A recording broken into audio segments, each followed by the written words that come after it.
something for too long, there's a way in which your mind is just now, should I say, eased, relaxed, like whatever the outcome, I'm cool, I'm easy, and that's where Kenyans are. But even just, with that, it's also important for me to tell Kenyans that, again, this is why also we are here.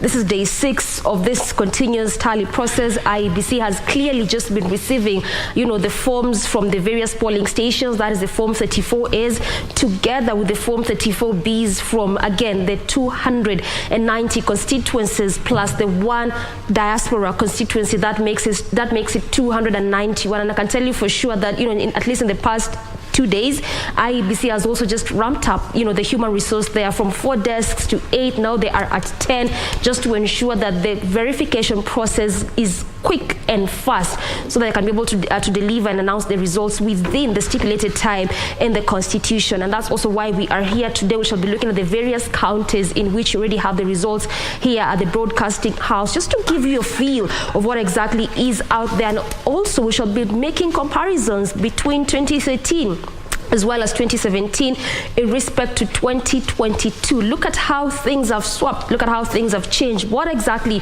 has changed in the political metrics? That is also what we shall be focusing on this evening. And again, give you detail by detail of each constituency as has been released by the IEBC. Look at the numbers, look at which party or which faction is carrying the day, and basically what this would mean. That is also what shall be focusing on tonight. Tom. Okay, excellent, brilliant. When you look at it this way, voter turnout. During the campaigns, we were seeing rallies, that were populated majorly by the younger people. Yes. All right? But when it came to voting, all right, we didn't see them. Why? The voter turnout index is telling us that they, So who is anxious? Is it the older folk, or the one who says, you know what, I'll not vote, but I'll come to the public rally, pick some money, but I'll not vote? Good. So who is anxious?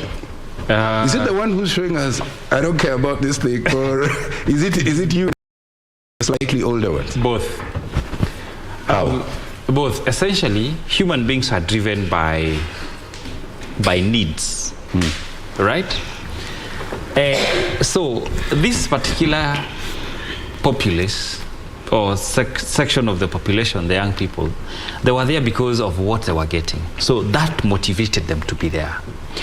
So we have a certain perception that we look at our political class.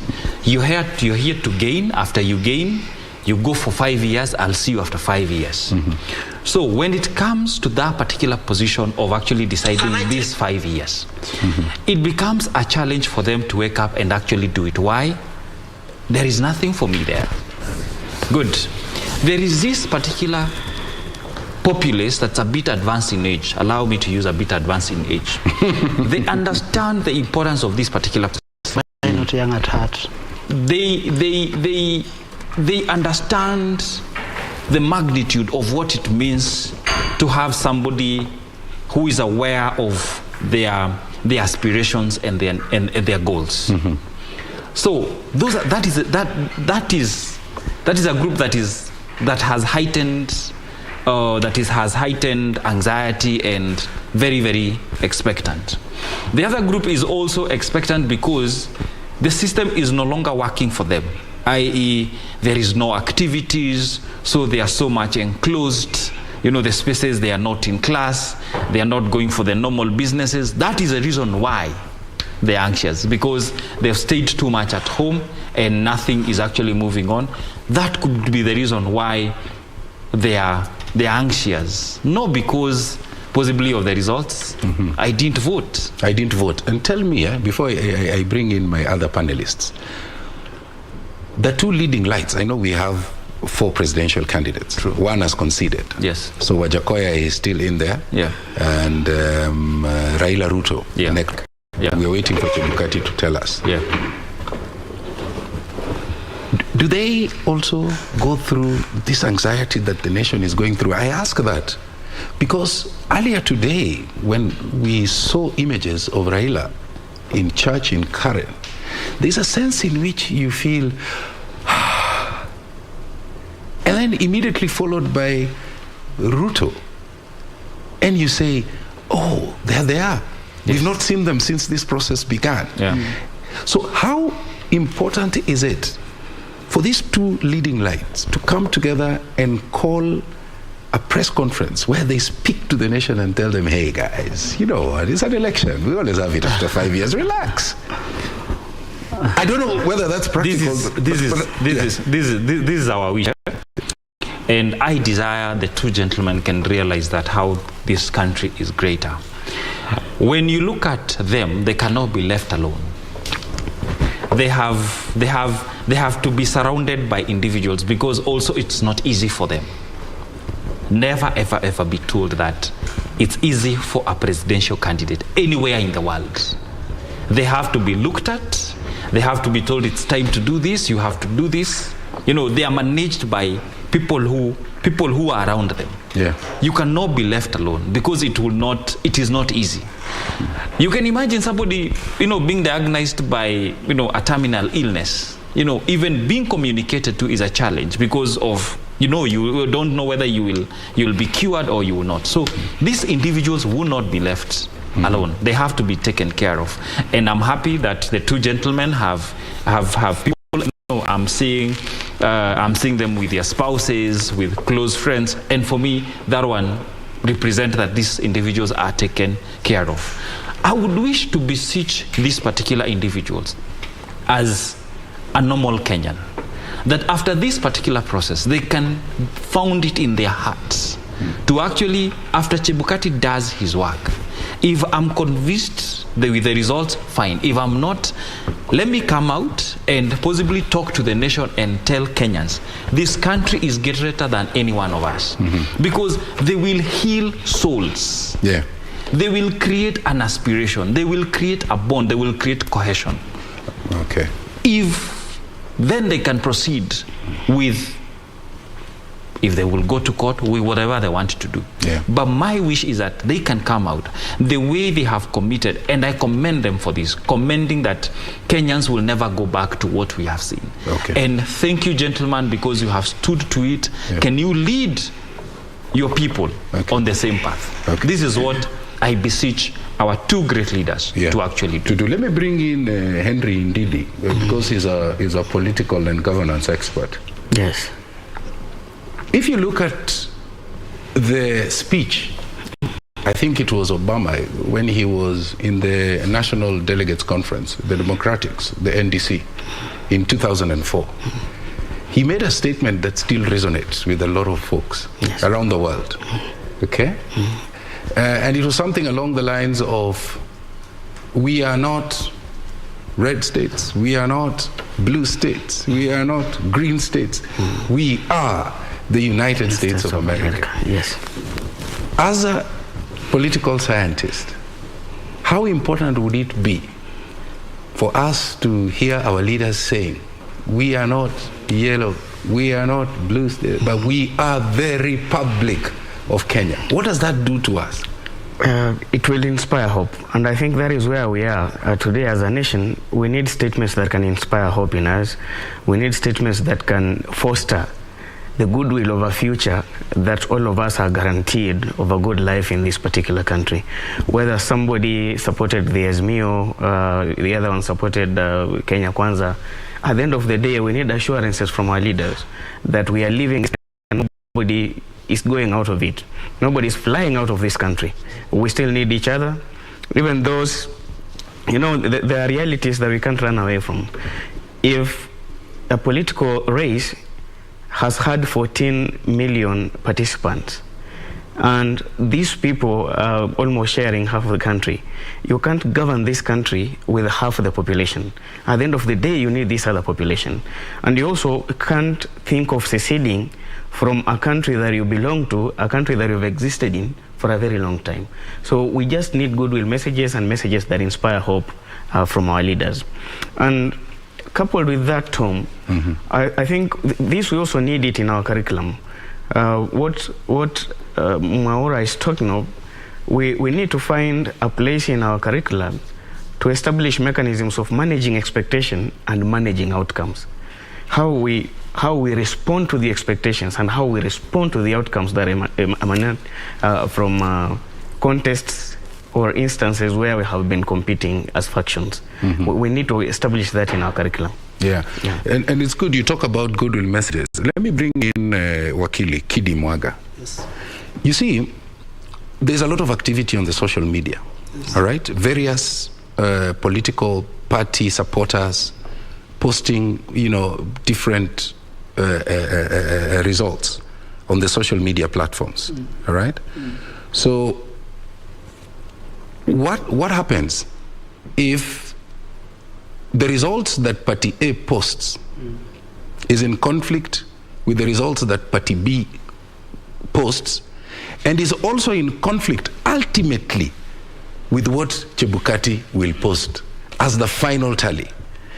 What would be the legal consequences? I mean, because I remember in 2019 there was a conversation around the cyber and misuse bill and so on and so forth. Would there be a consequence to that you swayed the nation in the wrong direction, and now Chebukati has come with the final mandated in law? In response to your question, Boya, thank you once again for inviting us to KBC Online, the broadcasting house. President Abraham Lincoln, during his Gettysburg Address, says that even though passions may rise, but let it not strain the bonds of affection that held us together. Political competitions can sometimes be fierce, and the 2022 general elections has demonstrated that it was indeed a very fierce election. We had two strong leading contenders, people who have a massive mobilization capacity, people who are sufficiently competent to run the country, and people with strong visions that they successfully solved the problem of Kenya. And even as the tallying process has been going on, we have seen that the race is neck to neck, and it has been slightly difficult, actually difficult, for any party to call it for any coalition or for any candidate unless and until we have the final word from the chair. But then, the leaders, especially leading lights in both sides, apart from the candidates, have been trying to inspire hope to their respective bases that finally this thing is coming home. So that you look at the yellow team, and their team has attempted to indicate that it is coming home. You look at the blue team, and they have attempted to indicate to their bases that it is coming home. So that, in my estimation, it is an attempt to inspire hope to the base. But one thing they are not realizing, that I feel they are not realizing, is that we are behind the election when there is need to hype up a people. If anything, as responsible leaders, we have gotten to a phase where we must speak truth to power, and power in this case is the electorate, and telling them that the only person with the mandate by the dint of the Constitution to call these elections is the chair of the commission. And so until then, our people should and must be calm and give the IEBC a chance to conduct its work. You know, when different leading lights in either of the coalitions send these messages to their bases, one thing it does is that it, as my brother said, it raises anxiety, especially when you find information that is conflicting. So even before we go into what the law stipulates, from the standpoint of political responsibility, from the standpoint of moral responsibility, our leaders must be able to conduct themselves with a measure of restraint. So that, and why are we saying so, is that Kenya has appeared to be, or appears to be, a going concern every 5 years. But in the 5th year, when we go to election, we are constantly in the brink of precipice. In 2007, we were pulled from that brink of precipice by the international community. In 2013, I would say that because of the experiences of the previous 5 years, we were able conduct ourselves with a measure of restraint. In 2018, we were able to work up some solution locally, but then that solution also came with political cost, and political consequences. So that as a people, as we are going forward, how can we reform our governance in a manner that then, number one, we do not go into competitions when it is this stiff. Suggestions have been made, for instance, that our first past the post system, or what others have called winner takes it all, raises the stakes so much so that each candidate goes to the elections when it is a do or die. But isn't that democracy?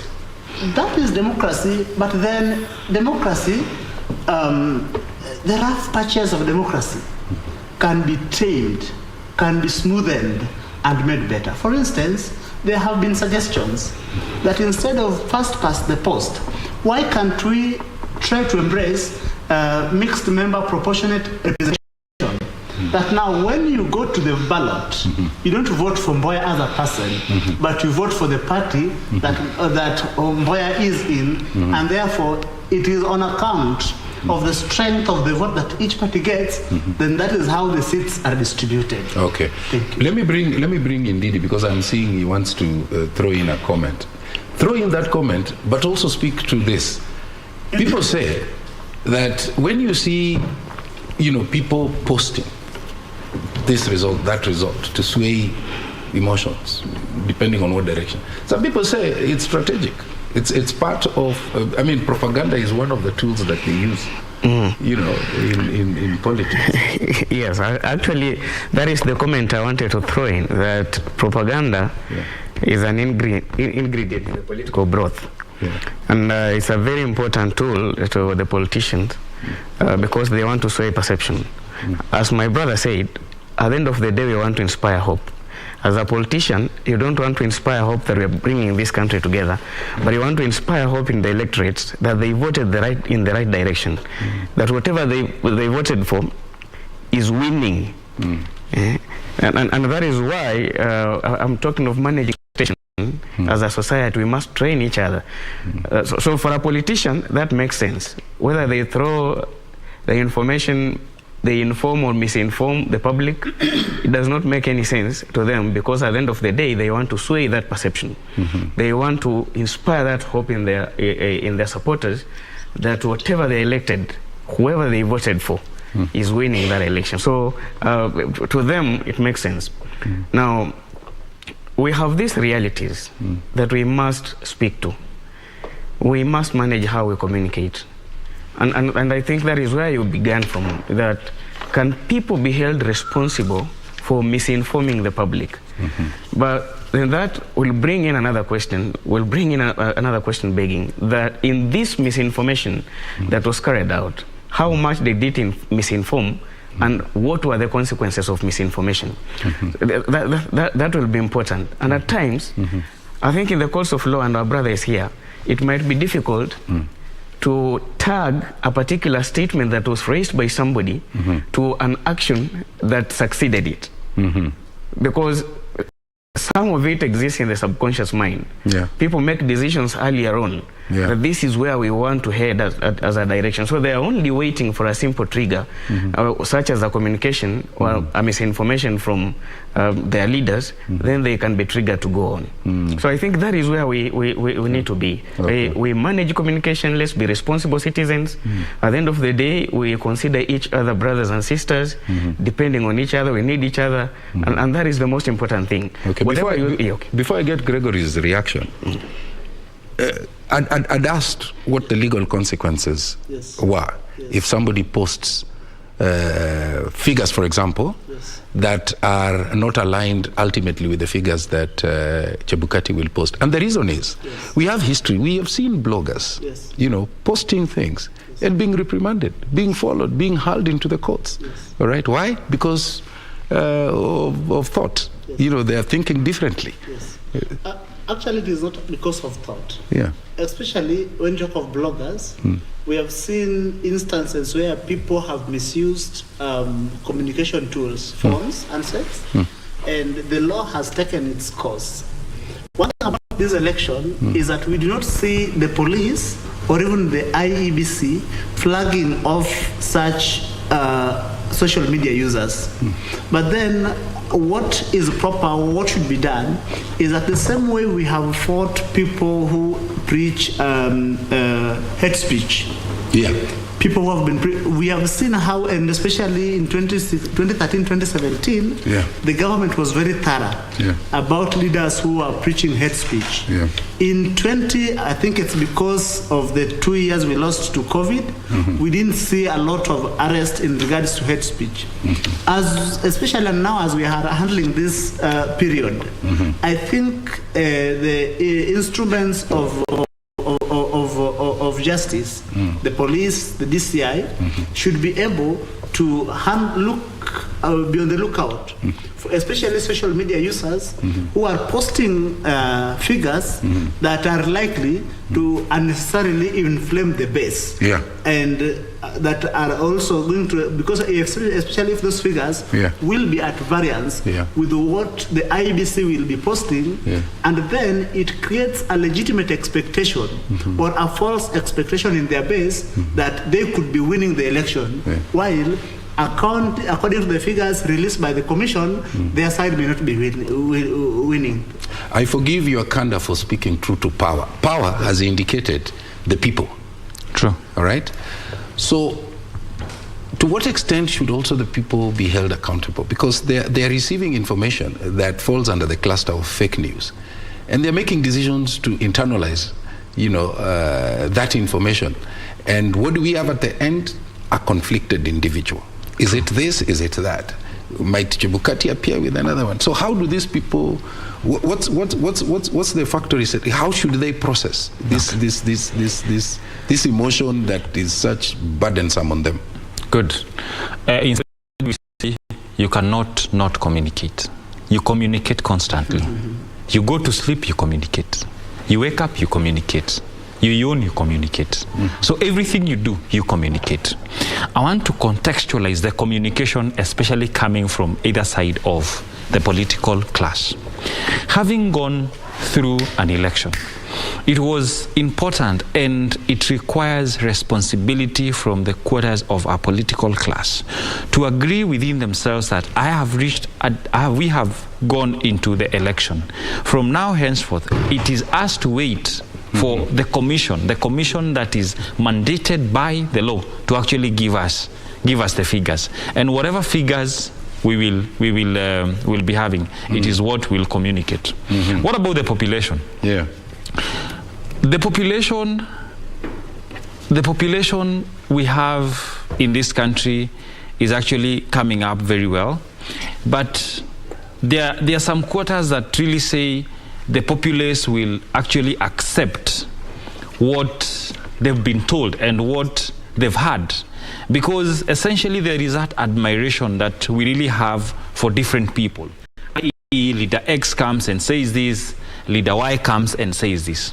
So depending on where my aspirations are, depending on what I am hopeful about, I tend to believe so. But it is us as a society to actually authenticate and actually say, what is this that should be relayed? What about the media? What about this social media and any other form of communication? I guess going to a point of holding people accountable for what they communicate and understanding that communication form a certain perception that indeed is actually expected right from the word go when you're releasing this particular information. I think for me, people need to be held accountable to make sure that the information that is relayed is actually good. Suppose I have wrong information. How do I need to authenticate that I have wrong information? One, there is that particular person mandated by the Constitution to actually relay this information. Is it coming from him or is it coming from another person? As a mwananchi, I need to know who has the ultimate power or given the mandate by our our institution or our way of thinking to actually relate this information. There is, when the president wants to talk to the nation, he comes and addresses the nation because he has the ultimate responsibility. He's the commander-in-chief of the armed forces. Correct. So as a Mwananchi, we have to really do a lot of education in making sure that this Mwananchi is actually understanding, i.e., like for me, I was getting these particular figures. For me, I just wanted to know the source. Has IEBC declared what you're telling me? Has it, because I knew that this particular information, the true information, can only come from the IEBC. Yeah. If it is a ruling, it is a judge who gives a ruling. So to authenticating, where is it coming from? Okay. So in other words, interrogate. Interrogate. Who said it? Where is it coming from? How was it relayed? When was it relayed? And why was it relayed? We call that the 4 wives and 1 husband. The 4 W's for wives. Yes. And the how is the husband. And I think it gives you a 360-degree dimension. Yes. So you're not likely to miss something. And whatever our 5 senses is the inlet of information in our body. The 5 senses, the sense of seeing, the sense of hearing, the sense of smell. This is how we get information from the outside environment. And this information, when it comes to us, it goes into our brain and we process it. If someone is told a certain statement, and that statement is replicated, that information towards the 10th person, it will not be the same information. It would have changed and it will have changed and mutated. So for me, as citizens, sisi kama wa Kenya, we have to be sure who needs to say what, and when is it, what is this that needs to be said at a certain point, when, why, and how this information will actually be communicated. For me, it's very, very, very, very important, because whatever you see influences the way you perceive yourself and even what you do next. Okay. Yeah. But there I wanted to ask, we are appraising Chebukati a lot, all right? Yes. But in the back end, we have the police, for example. Yes. And I want Wakili to tell me, if you do a comparative analysis, look at 2017. Yes. If you want to even go back to 2007, that's fine by me. But do you get a sense that the police have done well so far, up till where we are? One thing about instruments of maintenance of law and order, which essentially is what the police are, is that in the instances where police have been mentioned to be participants in the ensuing violence, there is either use of excessive force or generally intimidation of the citizenry, or it is deemed that they are used to serve political ends.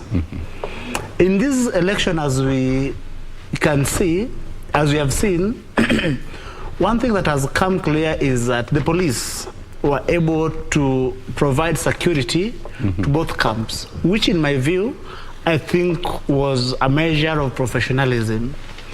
Because of some of the works we do around governance, we were able to visit the governments of both coalitions, and in both instances we would interact with the police, sometimes even at the senior level of OCPD, and get to hear what they are saying. Yeah. And more often than not, sometimes to prepare for any eventuality, they would ensure that the police are not deployed in uniform, so that a rally ends up looking like a war zone. Instead, they would deploy the police in civilians, so that the police mingles with the populace, and therefore, one, there is ease of intelligence collection. Yeah. Two, if there is a miscreant that needs to be isolated from the crowd, that would be done with a surgical precision, and therefore there would be minimal provocation of the rally. So to this extent, I think we must also extend congratulations to the IG for the work he has done. Yeah. And generally, I think in this election, there was a fair level of cooperation between the agencies, because most of the agencies were clear that they wanted us to have a free, fair, and credible elections. As we go now towards the release of results, and one thing about Kenyan elections, it is all good and rosy until the day declaration is made. One, we must insist that when the results are made, the citizens must remain calm, and every contest, challenge to the result, if any, must be channeled through the recognized legal processes. One, in regards to election of the president, the Constitution envisages that the Supreme Court, that is the only time when the Supreme Court exercises original jurisdiction. And therefore, that must be done. We have seen the gubernatorial candidates, as much as some strong candidates have lost. At the MP level, we've seen some strong candidates losing, but we haven't seen violence. So that even if some people may want to express their displeasure, that expression of displeasure must also be within the confines of the law. They must not provoke violence. They must ensure that they are peaceful. They must ensure that there is no destruction of property. And therefore, and I mean, as good people, they must also ensure that they assist a brother's keeper and a sister's keeper. A sister's keeper. Let me bring in Henry Ndindi. Henry Ndindi, what are your thoughts? How would you appeal so far? This will be a very important vindication to the office of the IG and Karanja Kibicho, Dr. Karanja Kibicho, then Dr. Fred Matiang'i, because in the precursor to these elections, we really had some nice and nasty words said about their work. So if they get it right, it will be a clear vindication on how they were preparing for these elections. And as he said, there have been some good synergies between the operatives and agencies that are supposed to work together to facilitate the success of this process. So we give it to them. And again, I reiterate his words. We are waiting for what comes after the release or pronouncement of these results. We are hoping that Kenyans are going to give them ample time. Let me also give you ample time so that they can fix your microphone. You know, technology. Thank God there's always the backup. The manual register. Let me bring in Gregory. He was talking about, we are generally appraising the police, and he took us back to 2007. And I want to ask you a question, because you're a psychologist. Yes. You know how the brain works. What's my brain saying now? Anyway, that's a joke. That's a joke. So, I think it was it in 2002 when we saw a lion adapt a baby oryx? Yes.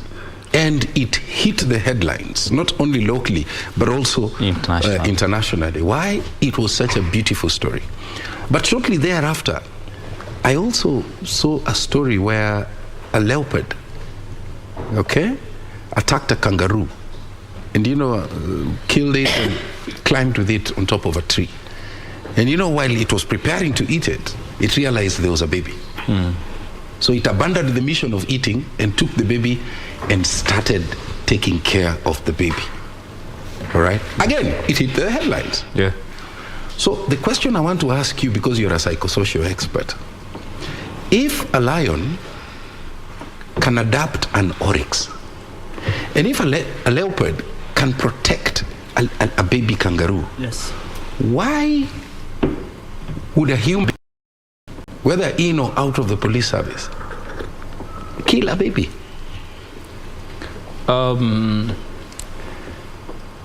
Few analogies here.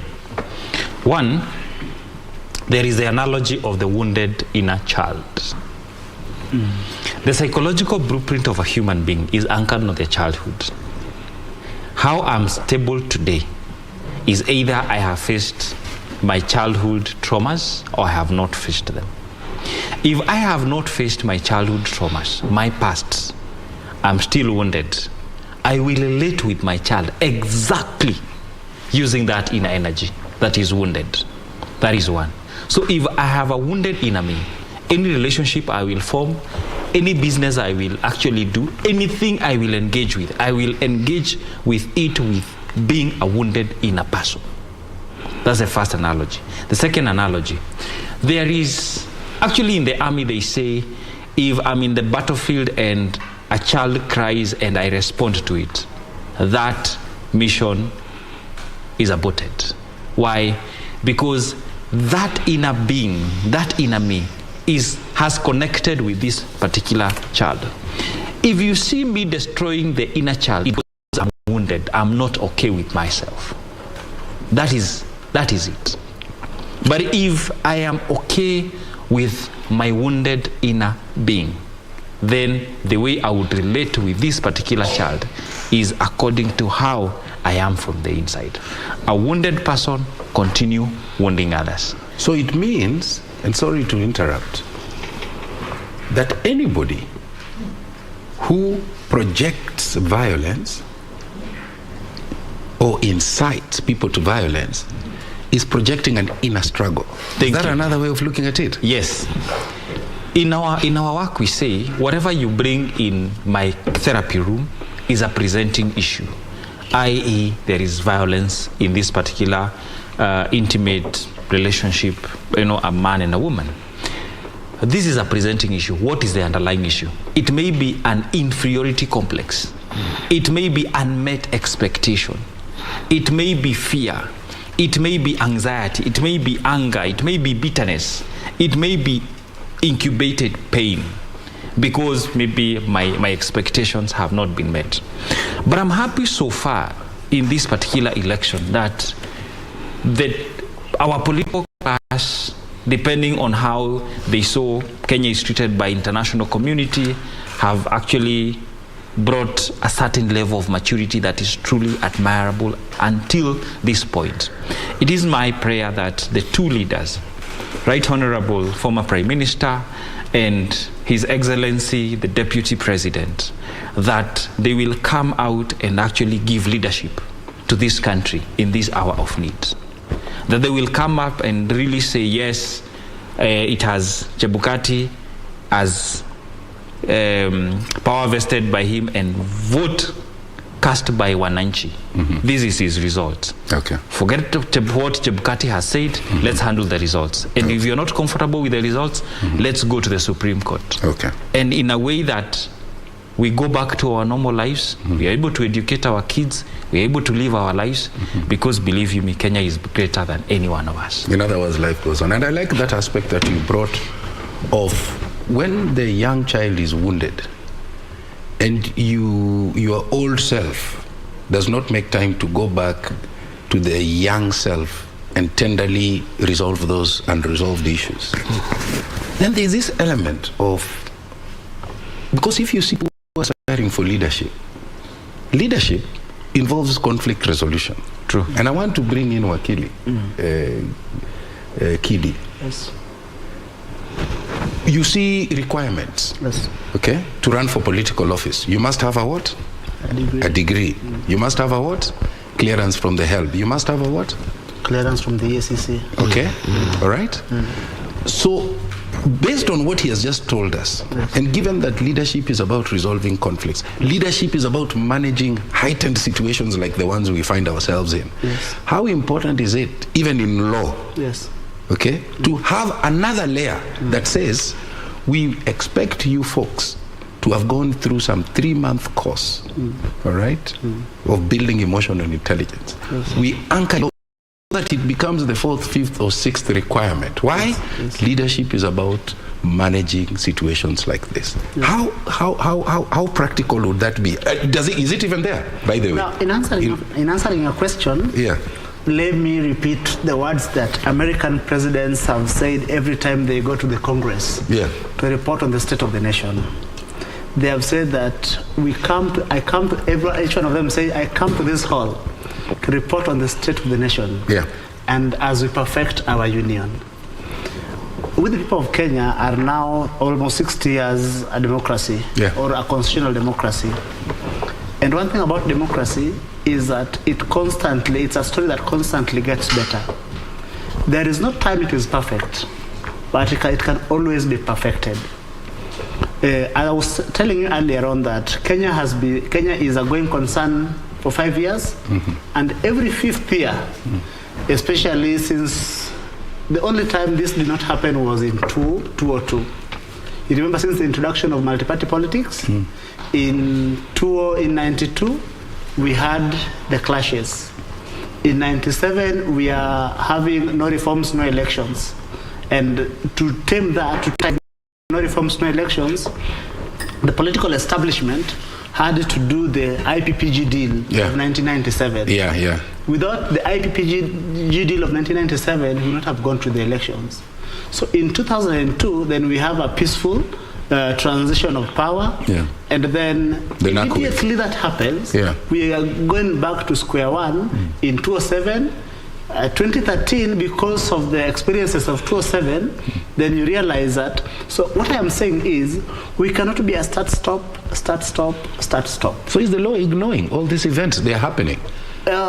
One thing you must say about the law is that the law is dispassionate.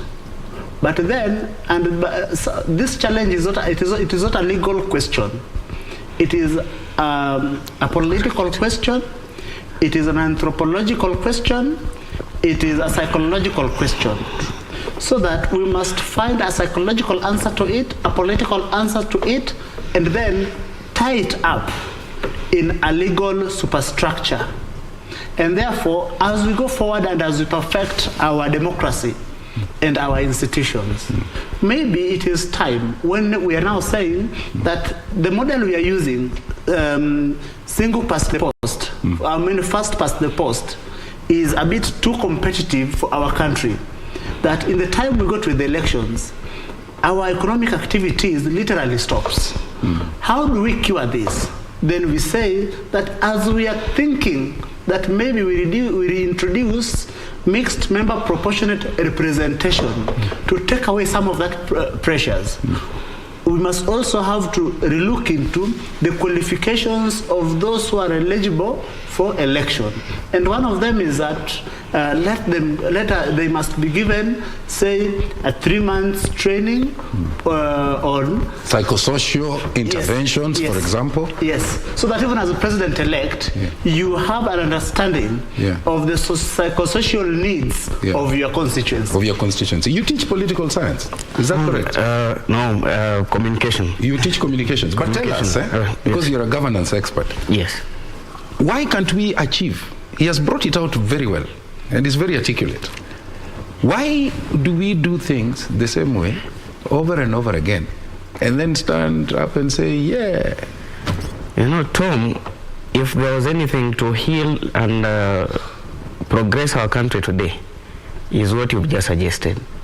We have a government that can have such a structured cause, and also sound the aspects of integrity, leadership, the emotional intelligence, managing emotions and managing expectations and outcomes as well, featuring in us a 3 month short course, and that will help in our leadership. I mean, if we sing it more, we'll remember it more. It can sound somewhere within us that I'm supposed to conduct myself this way when I'm in power, when I'm seeking power, and when I have lost power. I think that will help. And as somebody who is in the academia, I want to think that is supposedly the first thing we need to think of. Because we've a country, and if it happens in the School of Government, in the Kenya School of Government, for instance, as part of its curriculum, the government knows its aspirations the next 10, 20, or 50 years. So it can hinge this information delivered to people seeking leadership positions, to the visions and the plans it has as a government, and that will help. Then it's the government that is scared more when its citizenry is scared. So if we can't manage these expectations, if we can't manage the if we can't manage the outcomes, then the government bears the heaviest burden of taking care of the country. So it's better placed to have such a cause run, and I really support establishment of such a cause. You wanted to say something Yes, before we get out of that? Yeah. There is nature and nurture. Nature and nurture. Which one is much superior than the other?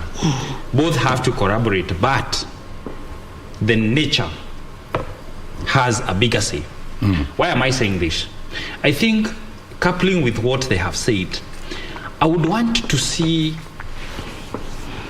a political system that is institutionalized and has a history.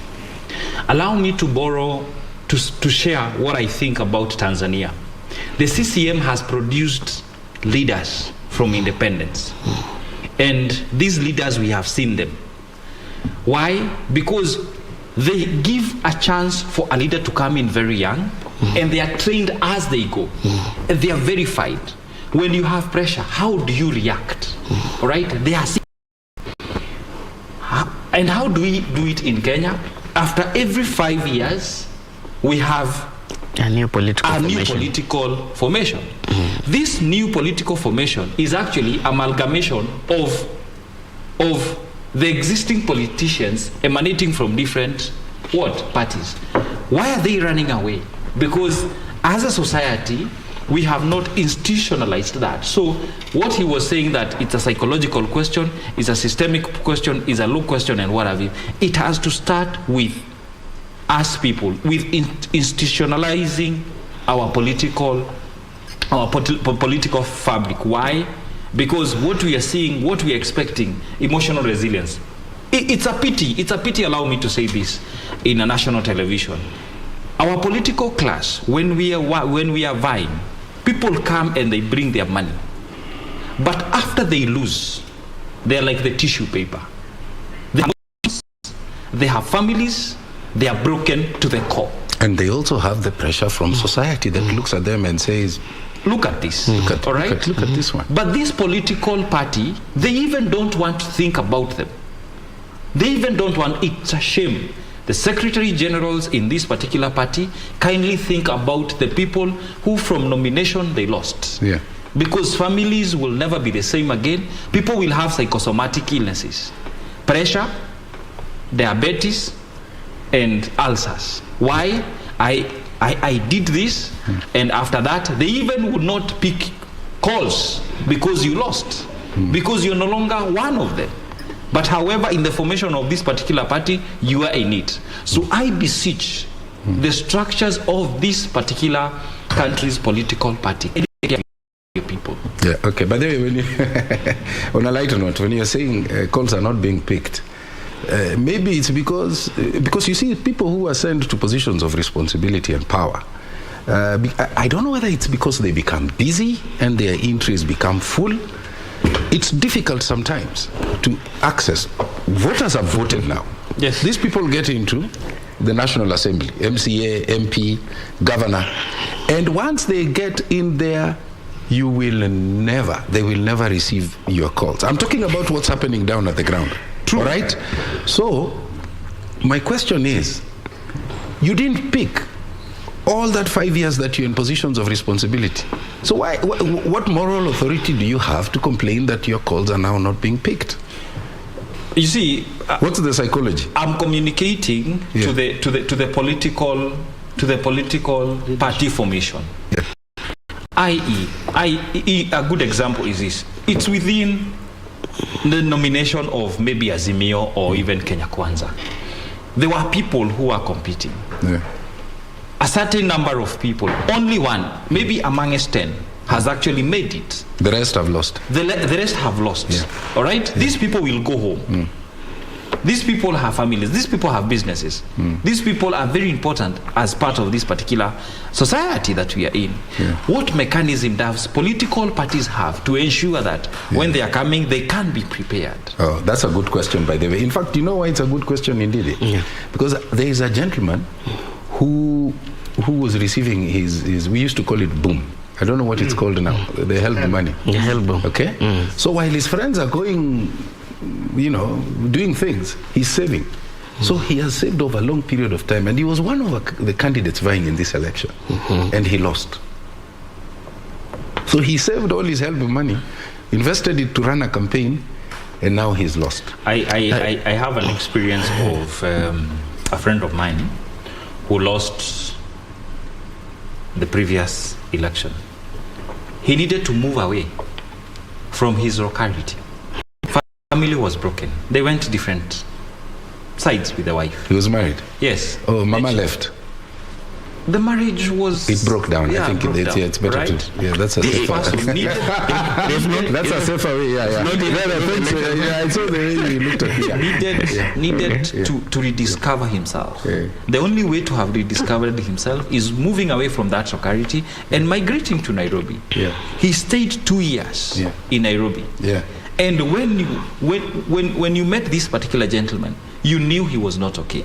After 2 years, with a lot of support from us, he said, "Thank you guys, I can now go home. Thank you guys, I have myself once more."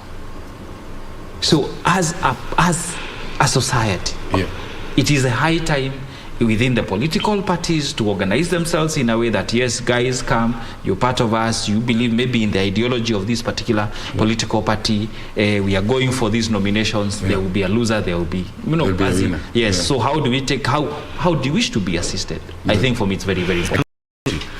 You want to say something? In 30 seconds, then we move to... Yes, and it starts at the point of nomination for party tickets. Because at times people invest money but lose the ticket. Now where do they go? How do we prepare them to be better citizens after that? And the other thing, the other complicated component comes in after losing elections. How is Tom prepared to employ a politician? Can they work for you in your farm? And are they comfortable working for you in your farm? Or they want to feel at the higher level that they have been existing for such long? Oh, that they can't. Life thing. Yes, it's a real struggle. It's a real struggle. So it's a delicate balance, and it can go through the ranks of the parties, as my colleague is saying. And also as a citizenry, we need to establish mechanisms like the one you've suggested of establishing trainings or certificates that can prepare these people into a future. But that is beyond, capacity building. But beyond that, right now somebody is watching. Yes. And in his mind and in his heart, he is sure his candidate will win. He is sure. Okay? Legitimate. And you can't blame him because he's persuaded. Those figures have been posted on the social media, all right, by their party agents, all right? So he's confident. Now, a person like that, and I'll open this to anyone, if the results come, if the results that Chebukati announces are in conflict with the results that he has conditioned himself over the last 3-4 days, how do we handle this person? The first person to help is that leader we've been speaking to. Because if he gives assurance, for instance, today, there is a possibility of postponing the problem and managing expectations, managing the outcome within this period of 14 days that the case is being heard at the Supreme Court, if somebody has filed such a case. Now, their candidates can speak to them. That we are establishing mechanisms of finding out if this win or lose was legal or illegal, was valid or invalid. And you know, that suspension within that period of 14 days where a case will be filed and then the Supreme Court makes a decision, somebody is prepared psychologically for the outcome. That if the Supreme Court seals the win, that is it. You wait for the next 5 years. Wakili, do you know when I'm listening to Ndidi, I'm thinking, then this 7-day wait has therefore been good. Yes. Yes. Yeah, if what you're saying is anything to go by. Yes. Yes. That is why the environment... Because you are hearing some people saying, Bwana, announce. Come on, you tell us. Our life goes on. And you see, what happens? Sorry, before you come in, I want to say that there's a multiplicity of issues here. Yeah. One, why would a leader or an aspirant or a candidate who was running for nomination find himself or herself in so much difficulties after losing that sometimes the family has to break. Yeah. One thing, and the short answer to it is that it is because our politics has become so expensive. And of course, it has been, words has been around that we have let people of wash-wash, I don't know if that is proper English, get into politics. So that no, wash-wash is proper English. Yes, it is.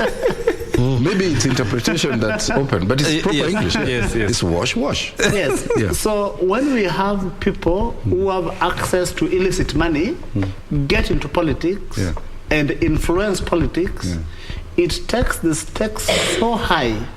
And my brother is now lamenting that we therefore end up with leaders who have not grown through the ranks of the party.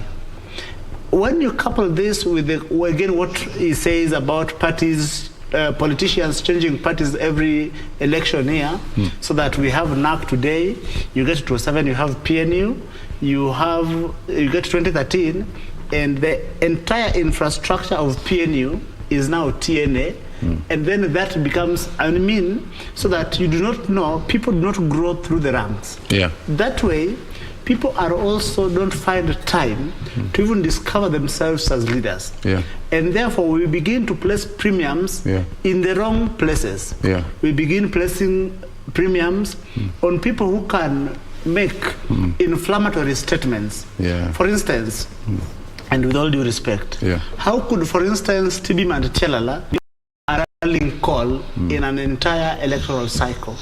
It is because we placed premiums on people who can make inflammatory statements. So that even as, and one thing I've said this, that one thing about processes, they are usually take-homes. But let me ask you. Lessons learned. Let me just say this. Let me ask you before it slips my mind. Yes. But we have, look, language evolves. There's Lombotov, this new language that is coming in. Yes. We also had ours. Yes. All right? Yes. Yeah, when we were teenagers, there was this Sheng that, was the order of the day. So it keeps evolving. Yes. So people pick. Yes. Yeah? If you look at even the former governor of Nairobi, Sonko. Yes, Sonko. There was a conversation whether should you go with that name. Yes. But look at where the name has taken him to. Very good. Yeah. So students of branding will tell you that there are some phrases that if you don't leverage and take advantage of shauri yako. But then, so the one you have said, it could be, and you could be right. Yeah. But then one thing that this again exposes is that we have a huge swath of the youthful population that is limited to one-liners and sloganeering instead of having or building capacity to interrogate issues, to interrogate policies, and therefore they consume these one-liners and slogans as gospel truth. And to a great extent, when the populace are without knowledge, are not sufficiently informed, it is usually a recipe for disaster, and especially in democracies. Yes. Let me ask you. Yes, please. You talked about wash-wash. Yes. Okay? Somebody arrives at the table in a political party, sir. And he says, hey guys, I'm offering myself. Yes. All right? For your primaries. Yes. He goes through the primaries. Yes. He goes through and is elected. Yes. But none of these people know his dark past. Yes. None of them. Yes. All right? Why? Yes. He has never been taken to any court of law. Yes. Okay? So the presumption is the one we're talking about, innocent until proven guilty. Proven guilty. Yes. So the wash is a pronouncement from the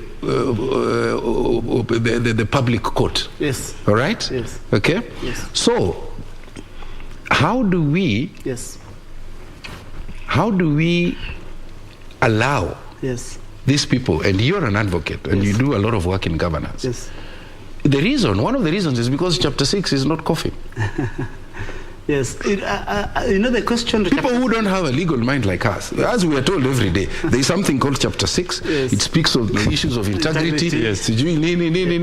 Okay? Yes. But you are the people in the corridors of justice who then should therefore say, fine, this one did this and this and this and this. My brother Mboya, when you talk to any respectable lawyer, like you, in this town, like you, thank you, and I mean it, they will know that chapter 6, the Leadership and Integrity Act needs complete overhaul.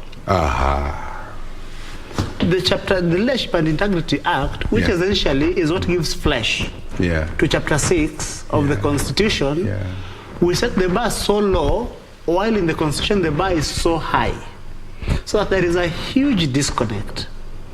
And one thing we will give to the proponents of BBI is that part of their recommendations that let us find time and relook at Chapter 6 of the Constitution. I mean, not at Chapter 6, but at the Leadership and Integrity Act. The next administration coming into office, and I have seen my hero, my good friend Dr. Ndi, speaking aggressively about Chapter 6. Whichever administration comes in, whether it is Azimio or Kenya Kwanza, I have almost 100% confidence that both of them may want to look at the Leadership and Integrity Act and put some teeth into it, so that then it marries with the bar that is set at the constitutional level. Wow, that's a good one. Let me bring in Gregory. Yes. So that let's get out of that space. I think we've stayed there for quite some time. Sakaja. Yes. Sakaja. Yes. Hey, and you know, did you see it coming, by the way, first of all? Or you were blinded by the campaign messages? Everybody was saying, I'm the winner. The other was saying, I'm the winner. But did you see it coming? I'm one person who, maybe because of doing a lot of work, I want to take information from the right source. Okay, let me pose the question that I wanted to pose, because that one was just by the way. Igade, conceding, according to people, was a sign and a show of integrity. So I want to ask you, how important is it for losers to come forward and concede? Are we seeing the early days of standards now being set for this country, where someone can come out, whether it's at the presidential level or it's at the governor level, and saying, you know what? And I think we saw President Kenyatta did it. Was it he conceded before? Yes. In 2000. So it's probably nothing new, right? But as a standard within our community, I'm looking at us as he said that a democracy keeps on becoming better and better.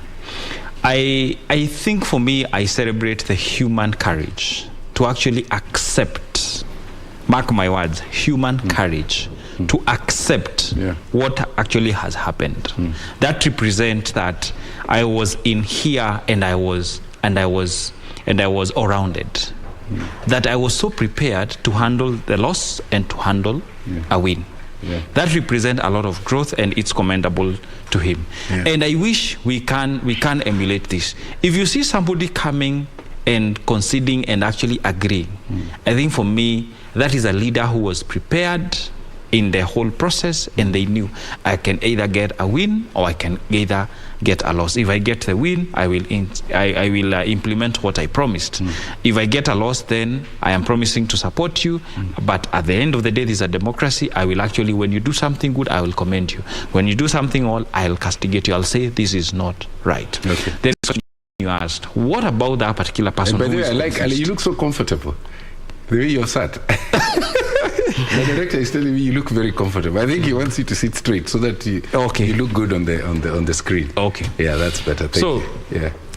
For that particular person who has taken it to be gospel truth that my candidate is winning. I want to propose to him that you're losing it as an individual. Why? We will only get this information from Chebukati.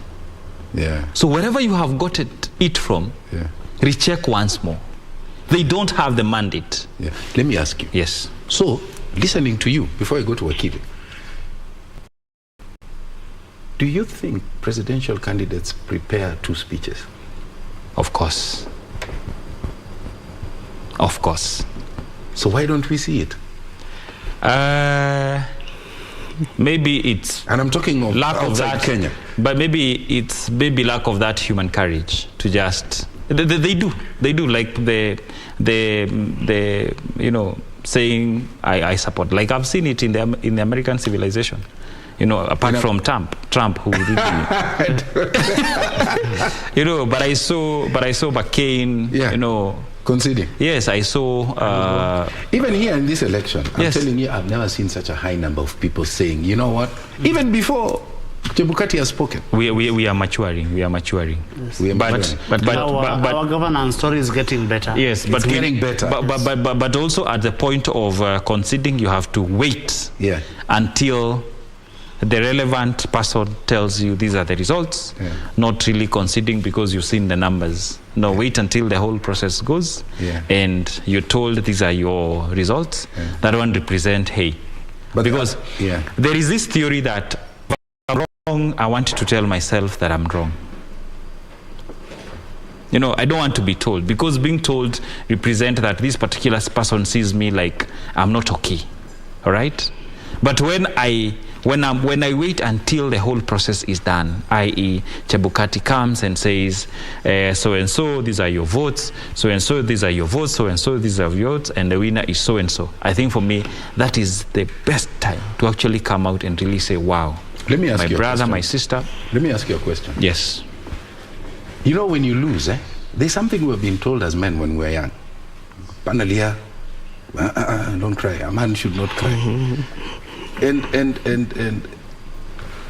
And yet, when a child is born, the first emotion He's crying. that symbolizes life is He's crying. crying. Yes.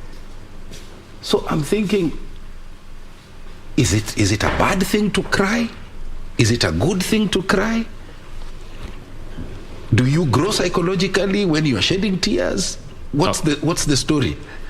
Emotions are older than our thoughts. Your ability to think, our emotions are much older than that, because you can imagine at the birth like this, you cry. So our emotions are much older. That is why if you wound somebody emotionally, that wound stays maybe forever, or it takes a lot of time to heal, because our emotional side of the brain is actually very old, very, very, very old. What we propose is having the ability to actually express the two sides of the emotions, good emotions and bad emotions, and being in control of them. That is why we talk about being emotionally intelligent, i.e. I am wounded, I need to heal myself. And that is why those gentlemen who really need to take care of the family, when they are coming from work, it's a tough day, they will come and say, hi guys, I'm fine, my day was a bit tough, I need to sleep, or I need some time out. Communicate to the spouse, because I said you cannot not communicate, you communicate. So for me, that ability to express both sides of the emotions and being able to master the two sides. You are happy at the right magnitude. Mm-hmm. You are sad at the right magnitude. Okay. And you are aware and you're in control that it doesn't go beyond what is manageable within your potential. I think for me, that represents a lot of work that needs to be done by individuals at any point in their lives. Kidi. Yes, sir. Kidi, you know that ruling of 2017? Yes. Yes. It's the elections that was annulled. There's a sense in which people didn't expect that. Yes. Okay? Yes. It threw the nation into surprise. The entire country was, hold on, is that Kenya? Yes. Are we likely to see petitions? Yes. Okay? Yes. At all levels of leadership in this election? Yes. And do you get a sense that people now have some reasonable level of confidence in going through the judiciary? How would you rate the judiciary with the possible amount of work that lies ahead? I want to first give a that pre-2010, we had a judiciary that was entirely in the hands of the president, for the president to do with as he pleased. So that, for instance, we see in 92, Matiba having suffered in detention and was unable to sign his papers, then delegates that work to his wife. When the matter gets to the High Court, the matter is then dismissed on account that Matiba did not sign. eventually this eventually catches up with the particular judge. Yeah. When the Constitution of Kenya 2010 comes in and we set up the Judges and Magistrates Vetting Board, chaired by Sharad Rao. So eventually, post the vetting, post Constitution of Kenya 2010, we see a judiciary that is by and large independent, that to a large extent reduced the control of the executive. And so we see judges and judicial officers that are able to discharge their mandate without fear. So we see the Supreme Court pronouncing itself on the presidential election in 2013. And the country moves on very well, and we get to 2017, and the Supreme Court again pronounces itself, and in all the instances, and give credit to the political players, that they respect the pronouncement of the Supreme Court. Eventually, the Chief Justice makes guidelines on how long election petition should last, so that we move away from having filing an election petition and 5 years later it has not been decided.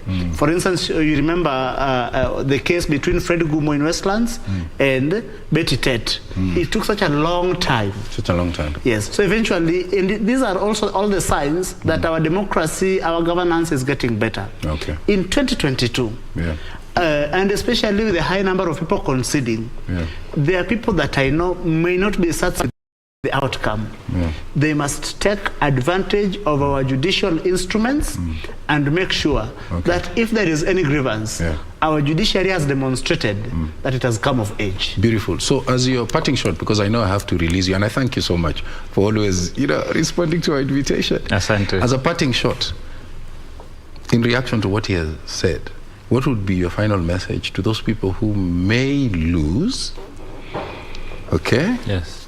and also those who win, whether humility should be part of the matrix? It's the greatest virtue. Without humility, it's actually on those sides of, when we're talking about on religious circle, we say Lucifer or Satan was made by pride. Humility is the greatest virtue. Even if you lose, or suppose you win, have the humility to know that it is a honor that has been bestowed to you by the Kenyan citizen, that you have a responsibility to actually discharge your duties according to the precepts and the requirements that we have set aside. The key thing, tenda wema, nenda zako. Whatever you do to us, you will benefit. Ukifanya vibaya ni wewe umejifanyia. Ukifanya vizuri ni wewe umejifanyia. So that's the winners. To the losers, there is some lessons. You've shown your desire to actually present yourself and actually propose to us something. So take also humility and take care of yourself. There will be anger, there will be doubt, there will be bitterness, there will be stress, there will be pain. Have a moment of healing yourself and accept, because that is a sure path towards healing and rediscovering yourself. There is always a next time. I thank you so much for finding time. Wakili, there was a point you were building on, Yes. And I want you to progress with it. Yes. And perhaps before, let me bring in Ndidi. Yes. There's a gentleman who won an election after 20 years. Koti, you spoke the last analysis we were doing. Koti Moja. Yes. He started way back in 97 or when? No, way back. But finally, he has been elected. Consistency. Yeah? Consistency. Yeah. And I think that is not the only case. We've had a number of cases globally of people who ran for office for some time. Then at the time when everybody thought they ought to have bowed out of the race, then that is the winning point. So we congratulate them. And in the same way, let me also take that opportunity. I know you made reference to Igathe and having conceded defeat. Yeah. And then Nyangapua also gave a very good speech. I think it was in the social media. Yeah. He gave a good speech conceding to Kachapin. But I just can't tell if that is a little bit early, because what if somebody goes in for a petition, even at the national level, for the presidential tallies, then we realize anomalies emanating from their counties. So will they reconsider their positions? And for instance, if we have figures that were not aligned, the presidential ballots are more than the gubernatorial ballots, or similarly to the women's ballots.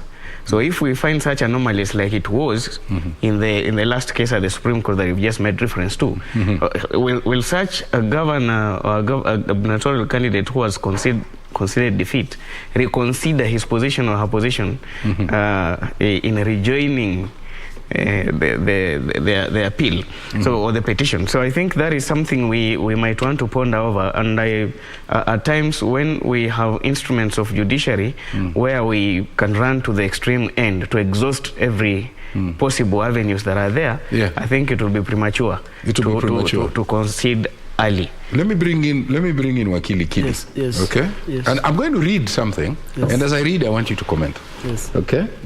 So, number one, votes cast are declared at intervals of, I think Chebukati reviewed it. He said now the 15 minutes, the turnaround time, because they were taking a long time with the arrows.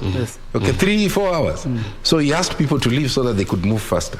So votes cast, or votes counted or tallied, are declared in intervals. Therefore, at the close of voting, a record, I'm coming from the voting, let's look at it, So votes cast are declared at intervals of 2 hours. Therefore, by the close of voting, record of votes cast is sent to the county and the national level for determination of voting numbers. That's the first level of control. Okay? Then the second, if you change votes for the winner by reducing, because he's talking about in the event that malpractices are found. Yes. If you change votes by the winner by reducing, unaiba, unatoa, whatever it is, you must physically cast additional votes to match that reduction. Okay? The ballots are serialized, and as such, the added votes must come from within. And if that happens, it will create a difference with what was declared at the close of the polling station. At the close of the polling station. Let me read the other one. So, then it means there is a headache in matching those numbers with other positions such as woman rep, MCA, governor, etc. So in short, the presiding officers that will be personally held liable for electoral malpractices, might be too many. So there is fear for them because the law was changed. Criminal culpability will be on the individual, not IEBC. How do you emphasize this for the sake of our viewers? So that even if there's an arrow watching this show, they know that criminal liability is on the person. Thank you. I will first permit me to give a historical perspective and where this is coming from. For a long time, most strongmen in Asia, wherever, would use the military to harm their own civilians. And while setting up the ICC, using the Rome Statute, and which most countries eventually signed up to, there was the doctrine of personal criminal culpability, holding the heads of state personally culpable, because the head of state, for instance, would say, it was my police, my commanders, it was my team in the army, it wasn't me, it was my minister who ordered that, it wasn't me. It wasn't me. So then, because if you look at what is called the Vienna Convention, there is the privilege that protects head of state even from prosecution when they run to other countries. So to make sure that even when someone is in power, they always remember that they shall be held personally culpable. The doctrine of personal responsibility was introduced. And most of in Kenya, we would see police officers sometimes engaging in criminal acts or taking what is called criminal orders. And it came up during the hearing of the Commission of Inquiry, election violence, that was chaired by Justice Philip Waki. And part of the recommendations of the Waki Commission, that if and when a police officer is given an order, then they must also remember that in effecting an order that is illegal, they would be held personally culpable. Our elections, as I answer your question now, our election has been marred by a few bad apples finding themselves in the commission and willing sometimes to engage in acts that amount to criminality, more often than not to further either political ends or to unnecessarily benefit from such acts of illegality. When the law is changed, and therefore an RO that does not either take charge of the process or is just generally rogue, ends up with a process that is, we have got variance of votes. When we place criminal culpability on individual heads, in my view, it is a step in the right direction. And what we would see is that out of fear of, say, going to jail and stuff, we will see more responsible people at the commission. At the commission? Yes. So, you want to say something before I ask the next question? Yes, but as people bear that personal responsibility for their acts of omissions or commissions, then at the end of the day, we also want to look at who recruited them and how did they prepare them for the exercise ahead. Were they really ready for it, or how did we interview them to establish how suitable they were, and did we measure the integrity issues around them so that we are hiring a people who we can depend on? So at the end of the day, as somebody bears the personal responsibility and culpability goes to them, there is also that process that ends up in the senior office that hired them or recruited. Yes. But they've always said, budgetary issues, and you almost see, even in the local dailies, the adverts, calling out for agents and so on, very close to elections. All right. So that tells you that probably there's an issue of cash flow at IEBC, the budgetary issues. Yes. Especially these elections, we constantly had the commission lamenting that either they didn't have the money had not been released, the money was with the exchequer. And I think those are learned lessons as we go forward, as we want to ensure that our country eventually serves all of us, because I think we all love our country equally. For instance, in this election, the biggest factions are the Kenya Kwanza, led by His Excellency the Deputy President, and of course the Azimio team. They both love the country equally. Maybe it is their visions for the country that is different, so that as we go forward, we may want to now ensure that these lessons learned, we implement them in good time to make sure that we prepare for the next cycle of elections. Yes. Is this question, Yes. I've always wanted to ask. Yes. Okay? Yes. You see, if you look at the way IEBC has set up its processes, and by the way, I was part of the simulation exercise here at KBC. Yes. So I'm really familiar with those processes. Yes. I was persuaded that this election is going to be won at source. At source. Form 34A. Okay? Yes. All right? Yes. Now, At the polling station, Yes. there is the agent Yes. for all the various political parties. Yes. All right? Yes. All the stakeholders are there. Even media is there. Yes. The clerks are there, and the POs are there. The PO. All right?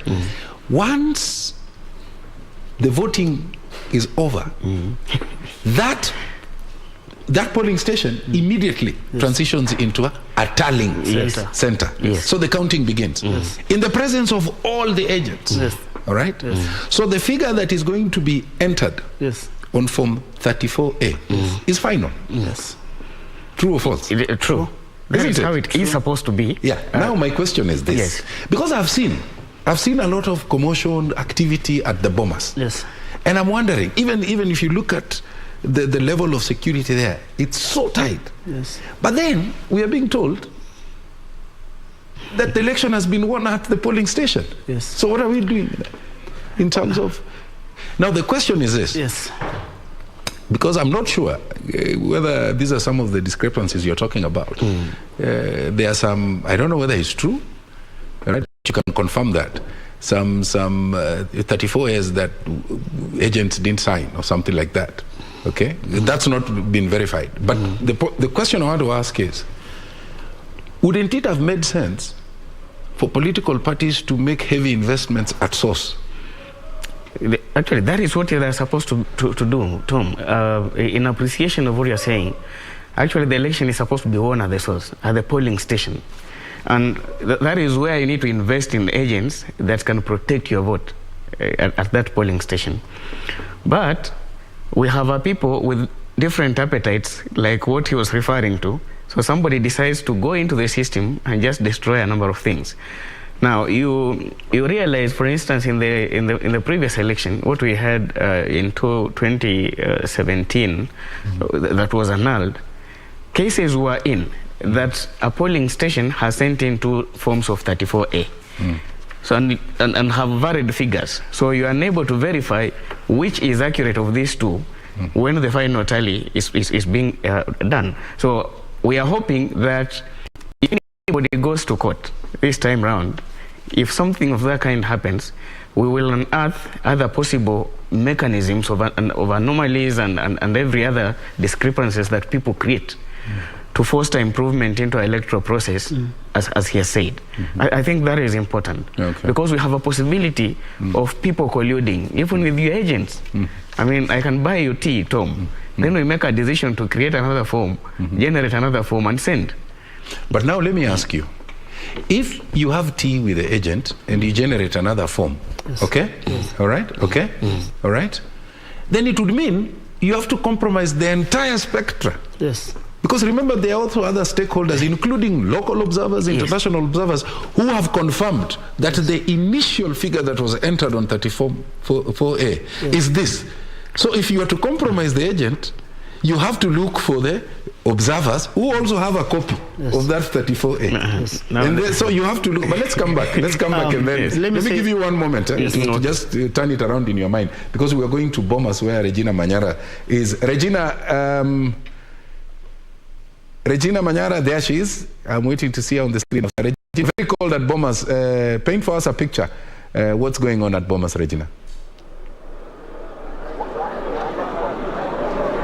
Well, good evening, Tom. We can say it's officially Monday. I don't know what your wristwatch or your clock has to say in regard to the time, making it day 6. Remember, the Constitution, Article 138.10, gives the mandate to IEBC at least to announce the presidential results within 7 days after the completion of the voting exercise. Being 9th, well, we can say officially it is the 6th day, and the IEBC has up at least until Tuesday noon to have declared the president of the country in this closely contested election. Now, to just sum it up, what we saw transpire on Sunday.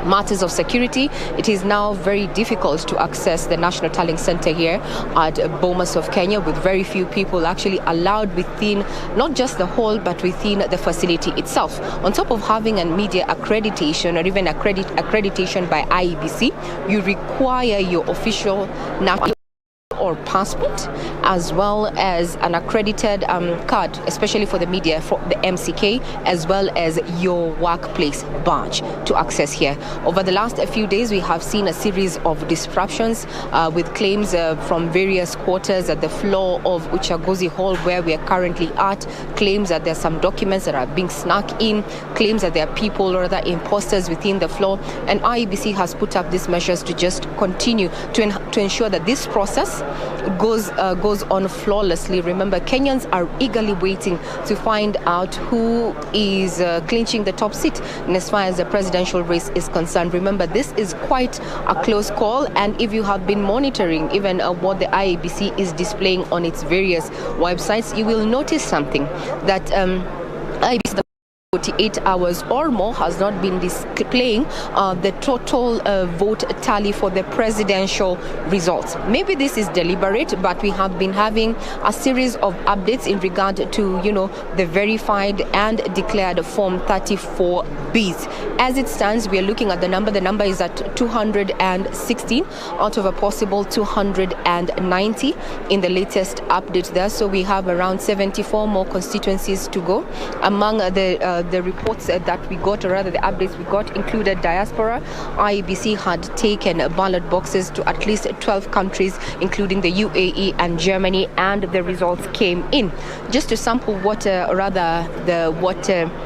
persons in diaspora did in as far as casting their ballot. We had 10,453 Kenyans living abroad registered to participate in the exercise, and only valid votes that were recorded during this particular exercise were 5,988. Of that, Raila Odinga garnered 3,777, and his close rival there, Deputy President William Ruto of Kenya Kwanza, garnering 2,990. But just a sneak peek of the updates that we got. We are expecting some maybe in 1 hour or two.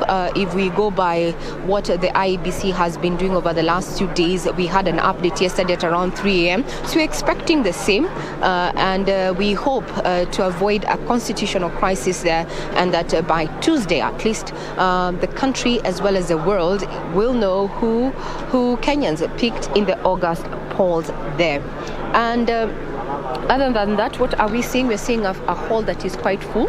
A few hours ago, it was rather empty. Security doubling every man or woman who is within the facility, media observers, as well as the IEBC agents. And the security here detail, it's not just the National Police, but we also have heavy presence of the General Service Unit personnel, as well as, detectives, just maybe to try and, avoid the scenes that we have been capturing, especially yesterday there with some politicians even getting to the podium and declaring this exercise as a fraud. So we have not seen any of that heightened security as we speak, but you can see from the other end that politicians and leaders from various political parties are seated calmly, even some of them engaging with each other. And also we have the of the church. We had Reverend Father Charles Mutie, who's within, just walking in, maybe to just add his weight, by the religious and interfaith organizations for Kenyans as well as leaders to remain peaceful and calm and allow IEBC to continue with its process. What you're seeing is a hastened process by IEBC after IEBC Chairperson Wafula Chebukati somewhat changed the process. We're having the returning officers go through the IEBC chair where he verifies these Form 34Bs before they now get to the floor of the House. Well, Tom, that's just a sneak peek of what is happening officially, being Monday, which is the 6th day, if you like, and now IEBC has either today up until tomorrow, which happens to be the 7th day, Tuesday at noon, to tell us who won the presidential race, a race that has been dubbed as too close to call. And there are several possibilities that we're looking out for. Will it be a runoff, or will we have a clear winner of this particular election? One of the candidates, David Mwaure there, earlier on considered defeat and implored on the IEBC to work with speed to ease the tension that is not just gripping them as candidates, but also Kenyans at large. Now back to you, Tom. Bomas, talking about 2-3 things that I picked. The diaspora vote, that out of possibly 1 million plus registered voters, we only saw 1% of that demographic voting, and yet this constituency actually brings a lot of money back into the country. Why do you think? Can we also accuse them of voter apathy?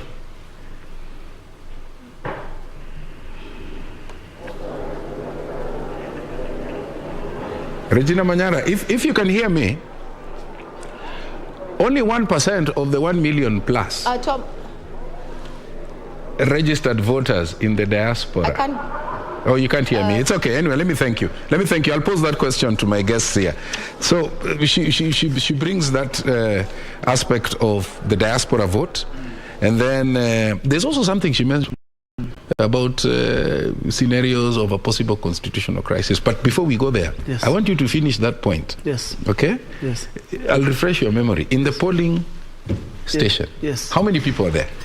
In the polling station, we have the PO, we have the agent. The agent? We have the clerk. The agent for the various political parties? Yes. Good. We have the observer. We have the observer. Yes. And even media is there. Then we have the media. Isn't it? Then we have the police. Okay. So we have 7 people. Now all these 7 people, yes, can have access to a copy, yes, of the form 34A. Yes. Is that correct? That they send it to their respective... Yeah. The one that has been keyed in, yes, to the system. Yes. So,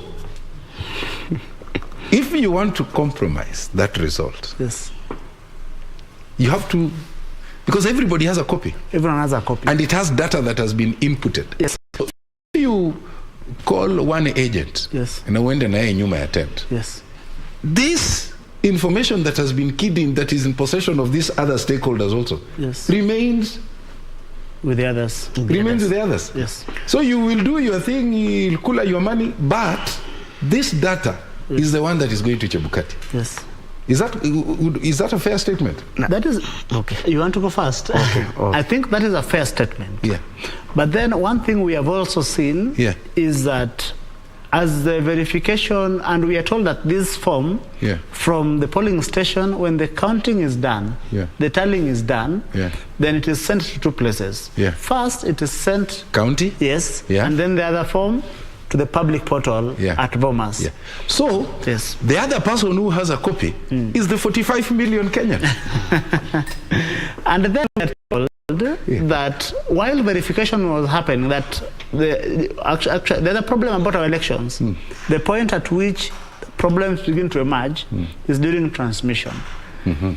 And we are told that while transmission was happening, yeah, and we were seeing projections either on the smart board, yeah, on our television screens, yeah, then we are told that there was mischief that happened, yeah, or a mischief that was attempted. Yeah.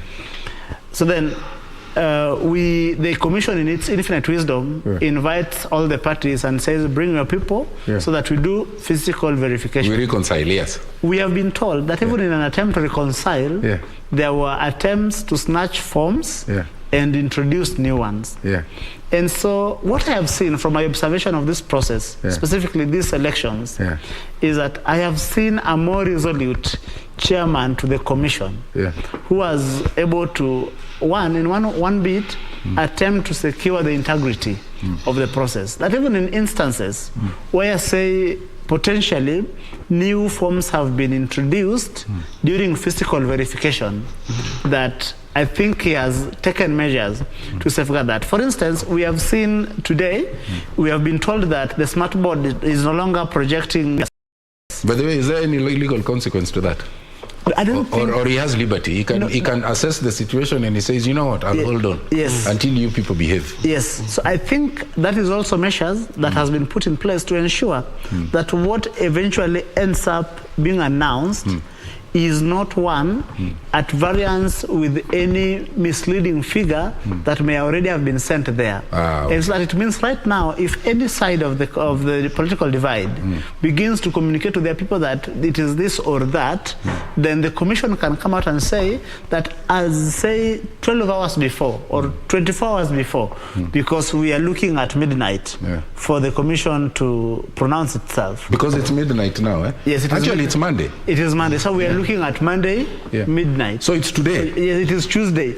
We are looking at midnight at 11:59 for the commission to pronounce itself. Hold on, make that clear. Yes. You know we're already in Monday. Yes, we are on Monday. All right? Yes. Okay? Yes. So when the cock crows, yes, that's Monday. Yes. It runs until midnight. Yes. What is its deadline? 11:59. On Monday? Yes. On the 7th day, 11:59. Before you walk into Tuesday. That's today, midnight. Yes. Yes. It can't roll over to Tuesday. Now that will bring a constitutional crisis, because any act done, anything said, will be unconstitutional ab initio from the face of it. I'm coming to you to paint for me that scenario. Let me just ask him, because I don't want to get out of this point until my mind is settled. Yes. You see, these political parties have a robust auditing mechanism. Yes. Yes. All right? They have those Form 34As. Yes. Yeah. Yes. The one that the PO inputted in the system is the one those agents have. Now, if agent A goes rogue and introduces another one, it will be in conflict with what has been fed into the database. That has already been dispatched to the constituency and onward to the Bomas, and also on the portal. So it means even the 45 million Kenyans and the world have access to it. So if you're going to arrive with a number that is in conflict with the one that is there in the system, being a litigious country, then that's a case I'm going to win. And you see, Tom, that's a case I'm going to win. Yeah, that is the reason why I think it was in a comment, Senator now Governor Electoral Rengo. By the way, he's a governor now. Yeah, Governor Electoral Rengo. He was questioning why would there be a possibility of having this number of ballot papers for a presidential candidate, which are not tallying with the similar ballot papers for a woman rep and the other candidates that were voted for, yet they were voted in the same stations. You know, that is now the question that, as you say, we are a litigious country. We might end up in court asking ourselves, each other, how did these forms find themselves here? So even minus the presidential results that we are waiting for, as is, if you audit the system, then we should expect petitions. Is that what you say? Yeah, of course. One or two, we won't miss them, because you realize there was a case. Although Girishi already said she's going to court. I mean, she's in record. She went public. And I think was it Cecil Mbarire, even though she won the election, but she also said there were illegality she monitored and experienced at her constituency in Embu, and she wanted a follow-up and a clarification from the CEO over the same and what might have happened to reach out to such a level. So we might end up in court, Tom. And we've also heard and read rumors from the bloggers of these various parties. I think even Millie Odhiambo won, but she said, you know what? There were irregularities. There's something you wanted to say. Yes, I was saying that, and now quoting Barack Obama, he says that human capacity for evil in itself is what makes democracy necessary. And even now, as we go through the electoral process, we must not underestimate the capacity of man to devise means to defeat and sometimes even subvert a hallowed process like our electoral process. We have seen the work going on of verification. It is because there was fears that someone might have attempted to subvert the process. So to this extent, I want to believe that the work that has been put in by the Commission is able to safeguard the integrity of the presidential vote, so that whoever ends up declared as president-elect then therefore enjoys the goodwill of all people of Kenya. Well, legitimate. Thank you. Yes. So address that question of those possible scenarios of a constitutional crisis. We are Monday. Yes. In the unlikely event that it rolls over. In the unlikely event that we have the commission pronouncing itself a second after the lapse of the 7 days. Trouble. A reason, a ground for nullification. Because the Constitution anticipates that all acts done in its name, all statements made in its name, must strictly accord with its provisions. So that anything said, done, or undone, a second after the lapse of the 7 days is unconstitutional ab initio. There is a question of filing of petitions. It is, people are given 7 days to file. If you file a minute longer, after the lapse of the 7 days again, there is a trouble. The determination of the election petition, if any, especially presidential, if you file any decision rendered by the Supreme Court, the lapse of the 14 days is null ab initio. So as we go to this, as we wait for the declaration, if there are parties that may want to go to court, they must also remember that there are those constitutional timelines to accord with. Remember that the Constitution provided that election must be held on the 2nd August in the month of in the second Tuesday of August after every 5 years. And that is why we had these elections on 9th of August. On 9th of August. In strict compliance with the law. Because you remember the words of Justice Maraga, that the Constitution, an election is not an event. It is a process that must accord with the Constitution and the laws. And the laws. Yes. Yeah. You wanted to say something? I wanted to re-emphasize the point. Yes. That what we held was a constitutional election. Yes. That is why, in holding it, we had to respect the day and the details that the Constitution pronounces to us. And as such, we must also stay within the paradigms of the Constitution up to the last minute of declaring the results. So that is important. Otherwise, a constitutional crisis, we find ourselves in a court, the election is annulled, we go back to elections. To elections. We are coming to the end of this interactive session. Yes. And Nairobi.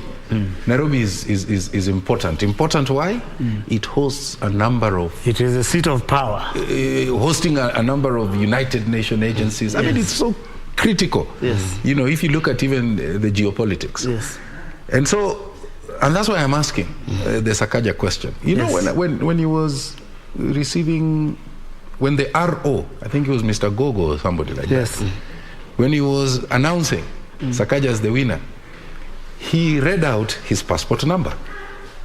And immediately, I looked at Sakaja's body language. He reached for his pocket and removed the passport as if to show the arrow, yes. This is the passport. Yes. And my mind played a trick on me. But the question I want to ask, should we, as you're making your final comments, should we expect a Governor Sakaja who will go all the way out to prove a point so that he delivers to Nairobians, given the muddy waters that he has gone through? If it's not the degree matter, it is during the COVID, some transgressions, and yet he sits on a chair whose mandate to, had a responsibility of making sure everything flows. So do you think that he will want to prove himself? And what kind of leadership should we expect? Let me start with you as we wind up. Of course, the county is pregnant with expectations, and Sakaja has a point to prove. That leadership goes beyond the degree you've insinuated I don't have. So he's going to work his whole out, to prove to the Nairobians and Kenyans at large that when we shop for leadership, we are not necessarily looking for somebody's qualification in class, but we are looking for somebody who is capable of delivering. But again, that also points to something else, that when we are establishing mechanisms that guide us on who is supposed to vie for which particular seat, what are we really referring to? Are we keen on what we want?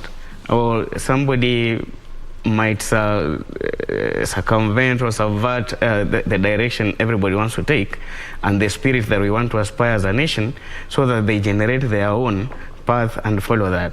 Now, we might not be in position today to discuss the validity and the legality of the papers he presented, but since he found himself on the ballot and Nairobians made a decision to elect him as their governor-elect. A resounding decision. A resounding decision. Then that is the governor we are going to work with at this important capital city. But again, we might want to revisit our policies on what we do when we want to have such candidates on the paper. I must first start by declaring my bias. That I have shared history with Governor Sakaja. We worked with him at the Kenya Young Parliamentarians Association. He has done some good work to mentor young people who are getting into governance, and he has been a pleasant gentleman. I must also hasten to add that Sakaja, in getting elected as the governor of Nairobi, has proved that he indeed is a comeback kid.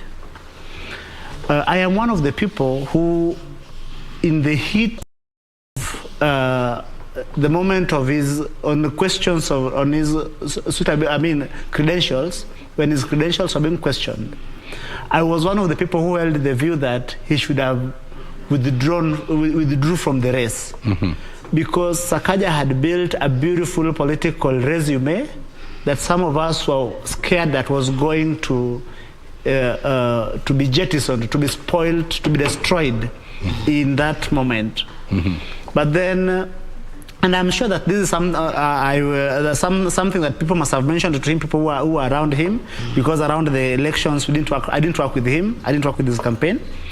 So eventually, Governor Sakaja ends up elected. And so he surprised some of us, some pleasantly, some, of course, it was just that surprise. One thing the Bible says, that adversity purifies our character. And I think the adversity that Senator Sakaja has gone through is going to, in my view, potentially make him a better governor, because he would want to prove to the people of Nairobi that this comeback kid clearly understands your problems, and he has capacity to fix them. Thank you. Wow. So you worked with him? I have worked with Sakaja, yes. Okay. At Kenya Young Parliamentarians Association. Okay. And I must admit that he is a pleasant person to work with. Okay. He understands the issues. Yeah. He exhibits lots of emotional intelligence that my brother was talking about here. Yeah. And he is a man who is generous to a fault. Okay. Yes. And even Polycarp Igathe, who conceded with integrity, yes, is equally a highly accomplished corporate executive, yes, who is seasoned. Yes. He has overseen large commercial organizations. Yes. And I also must hasten to add, like you, that he was my former boss. Oh, you wanted to say something? Tom, the political dynamics are not linear. So as much accomplished as he might have been as a corporate leader, that is not what politics speaks to. Politics speaks to other factors that might go beyond what he espoused. So it's not necessarily that you can be an accomplished corporate executive and you walk into politics and expect to have that similar level of accomplishment. It's a different ballgame. But then when you say it's a different ballgame, yes, I want to because what exactly do you mean? I mean, administration is administration, management is management. Yes, but you can only administer after sitting on the seat. So getting the opportunity to be on that seat.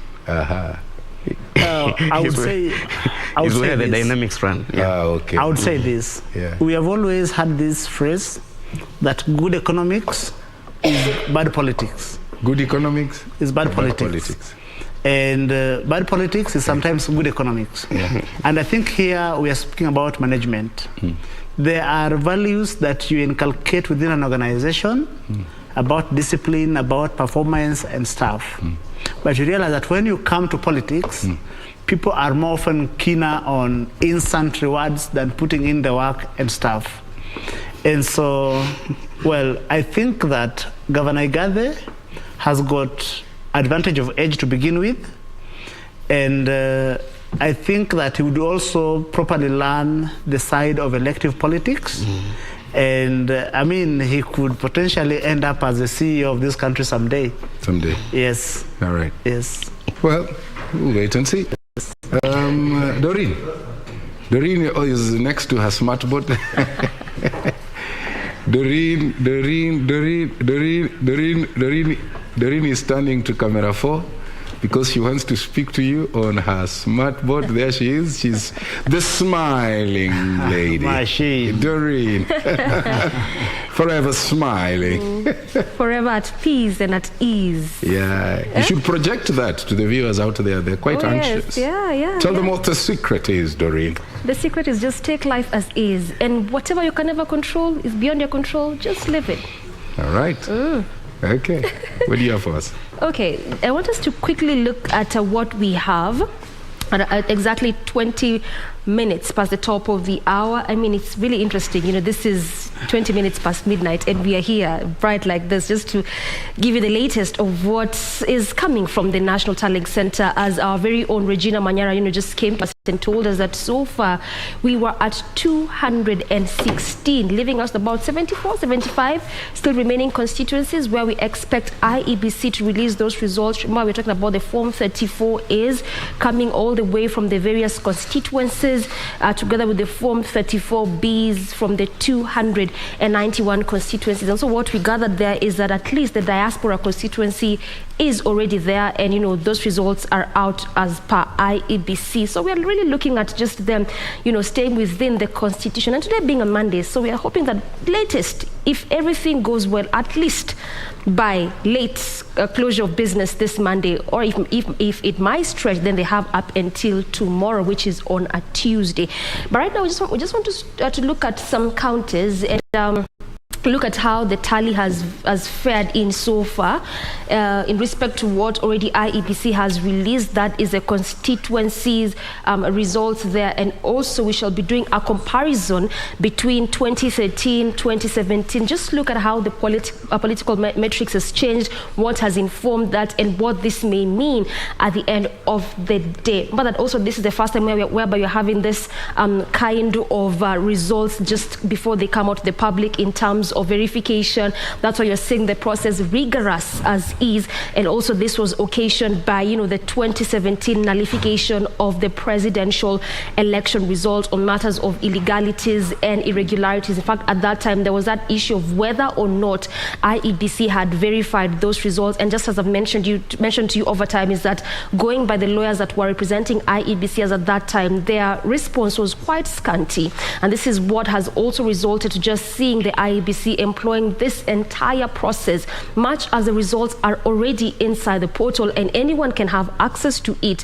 They still are requiring returning officers from the various constituency levels to come physically with this result so that they can compare what exactly is on these forms in respect of the Form 34B and what is inside the portal. Then thereafter, after cumulative adding of this result, they'll be filling what is called the Form 34C, which is what Chebukati will use to announce the president-elect at the end of the day.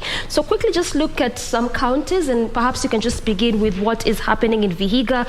Look at some of those constituencies whereby results have already been verified verified, released to the public, and look at how this, entire area is looking like. So clearly, just from what you're having here, it just looks like ideally all the constituencies, 5 of them in this particular county, have already been verified and released to the public. We're talking about Emuhaya, Luanda, Vihiga, Sabatia, and Hamisi constituency. Again, remember that this is one of those counties whereby in the gubernatorial race, it equally attracted, I should say, one of those contested kind of elections, simply because, again, we know fully well that this is a county where Musalia Mudavadi comes from. This is actually his home turf, and after he defected to the UDA, or Kenya Kwanza, so to speak, it was being looked at as one of those areas whereby it's going to be either a protest vote in respect to the one who gets the top county job, or it's still going to be in terms of awarding the party that has constantly won in this particular seat. And clearly, just from what we saw there, Otichilo took the day in this particular county. That was from the ODM party, ousting Wangamati there. So again, looking at how the metrics looked like in this particular area, we also equally had an ANC candidate who again also clearly didn't make it in this particular race. But just looking at how things are looking like, particularly in this area, going by what we have, again, we have the various colors which indicate the party or the faction that has carried the day. And this is just specifically in this constituency. So perhaps we can begin by the largest constituency, which has a majority of population in this county, and that is the Emuhaya constituency. So let's just look at how things panned out in this area very, very. Raila Odinga carried the day with a total of 21,531, followed by William Ruto, who had 9,440. George Wajakoya came in third with 404 votes. Again, this is strictly in Emuhaya constituency, and followed by David Mwaure, who actually this afternoon considered defeat and even implored IEBC to expedite the verification process. And in addition to that, also just went ahead to say that he is in support of Deputy President William Ruto. But that's how things look like in this particular constituency. In respect to how things have panned out. But just before we continue exploring more of what we have in terms of constituencies and the various counties, results to announce.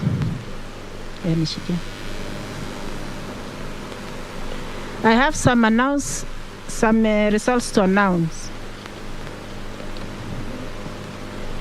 County Muranga, Constituency, registered voters 119,465. Total valid votes 8719. Rejected ballots 433. Odinga Raila 13,114. Ruto William Samoei 939,000. Waika David Mwaure 283. Wachakayo George Luchiri 383.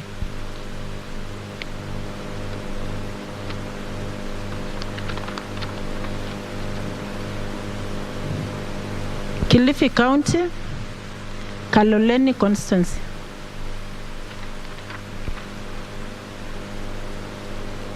Registered voters 73,034. Total valid votes cast 37,392. Rejected ballots 334. Odinga Raila 25,059. Ruto William Samoei 11,800.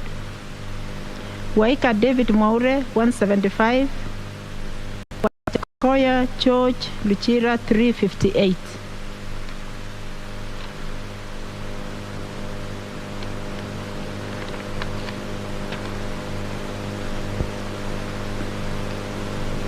Meru County, Manyata Constituency.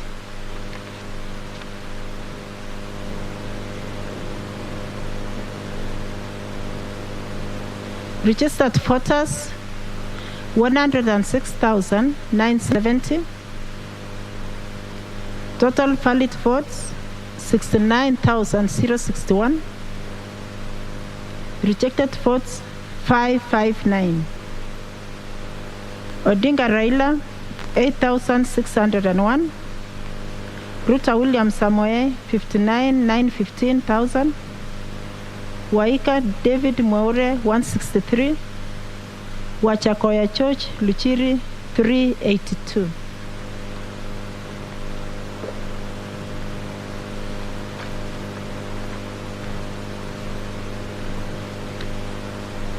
Busia County, Utula Constituency. Registered voters 67,377. Valid votes 44,176. Rejected votes 253. Odinga Raila 40,161. William Samoei Ruto 3,663. Waika David Mwaure 65. Wachakoya Church Luchiri 287.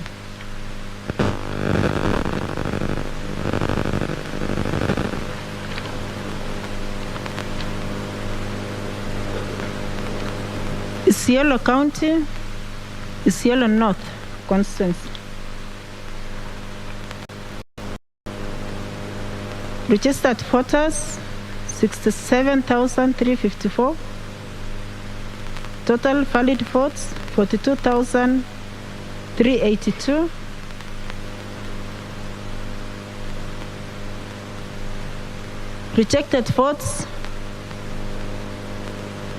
Rejected ballot box 344. Odinga Raila 19,753. Ruta William Samoei 22,847. Waika David Mwaure 40. Wachakoya Church Luchiri 142.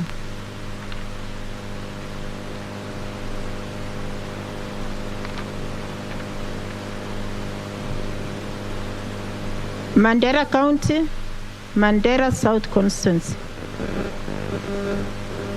Total registered voters 34,691.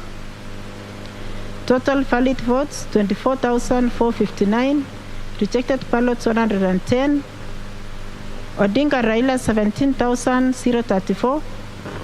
Ruta William Samoei 7,263. Waika David Mwaure 036. Wachakoya Church Luchiri 126.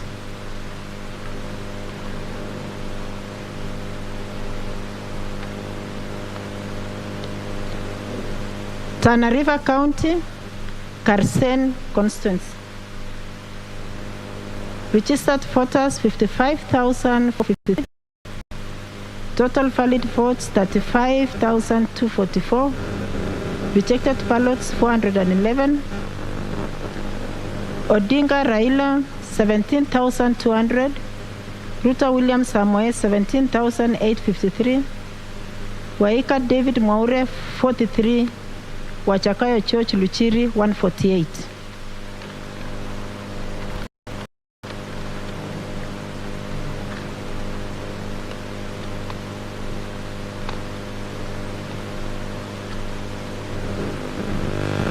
Narok County, Kilgoris Constituency.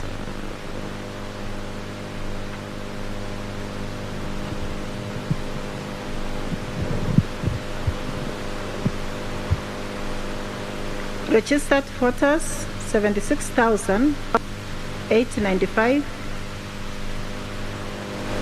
Total valid votes 57,205. Rejected ballots 321. Odinga Raila 26,430. Ruta William Samoei 30,604. Waika David Mwaure 66. Wachakoya Church Luchiri 105.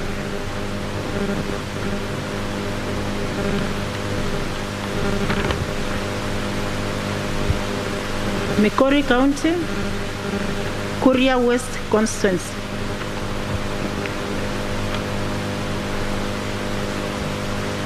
Registered voters 62,248. Odinga Raila, registered voters 62,248. Total valid votes 41,240. Rejected ballots 362. Raila Odinga 11,970. William Samoei 28,933. Waika David Maure 108. Wachakoya Church Luchiri 229.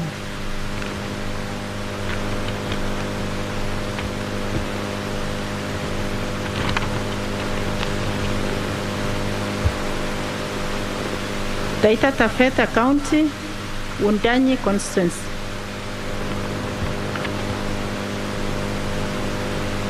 Registered voters 35,047. Total valid votes 21,469. Rejected ballots 209. Odinga Raila 16,847. Ruta William Samoei 4,303. Waika David Mwaure 75. Wachakoya Church Luchiri 238.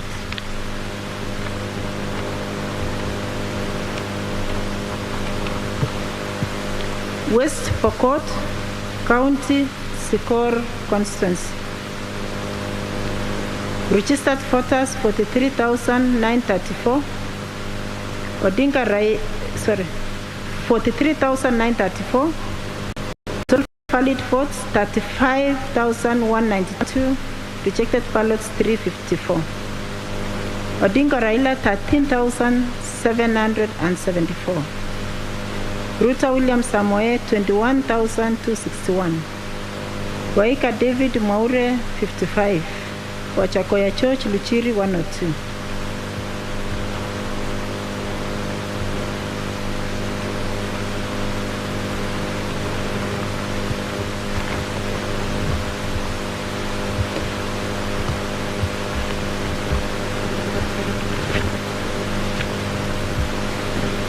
Garissa County, Dadaab Constituency.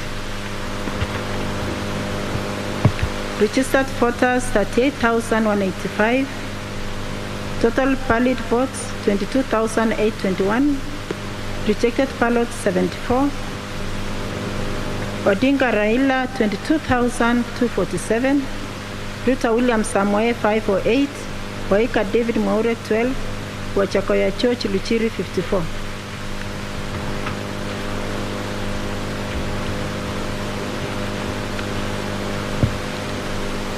Migori County, Awendo Constituency.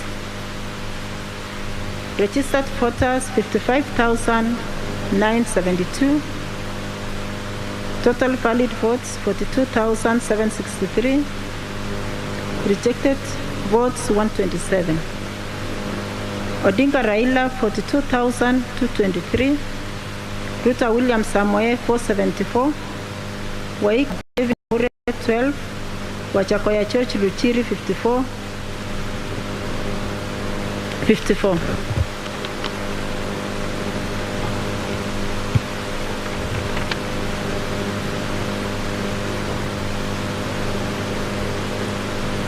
Kiambu County, Kapete Constituency.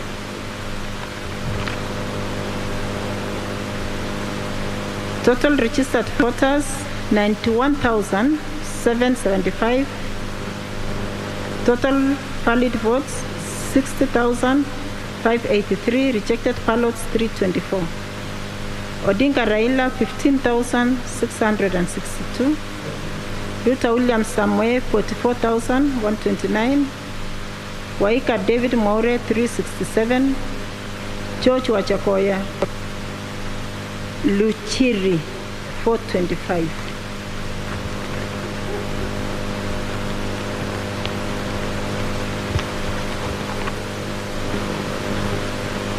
Kisii County, Nyaribari Masapa Constituency.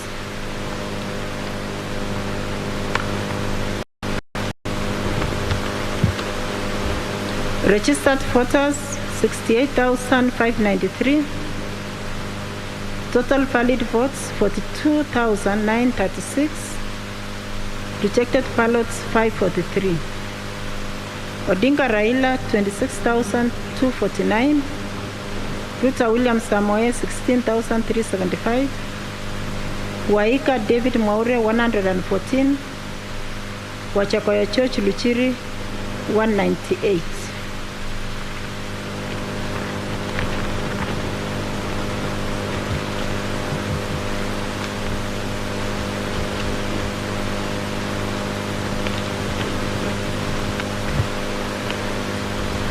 Nairobi County, Makadara Constituency.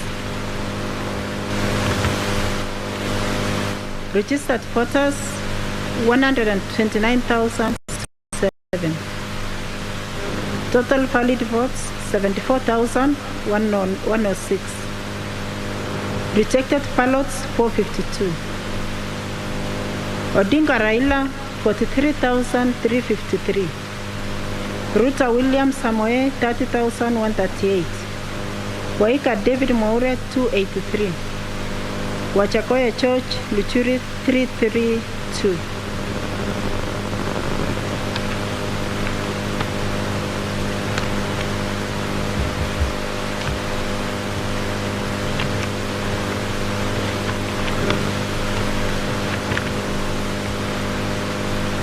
Mombasa County, Likoni Constituency.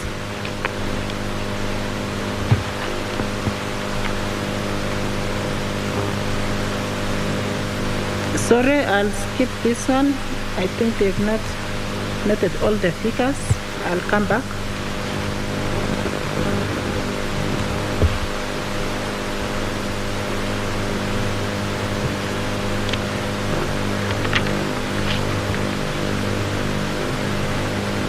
Wachir County, Tarpach Constituency.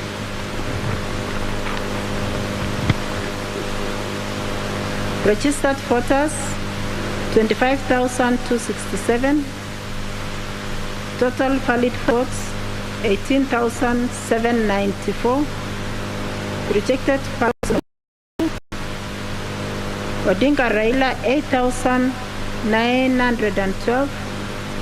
Ruto William Samoe 9,735. Waika David Mwaure 51. Wachakoya Church Luchiri 96.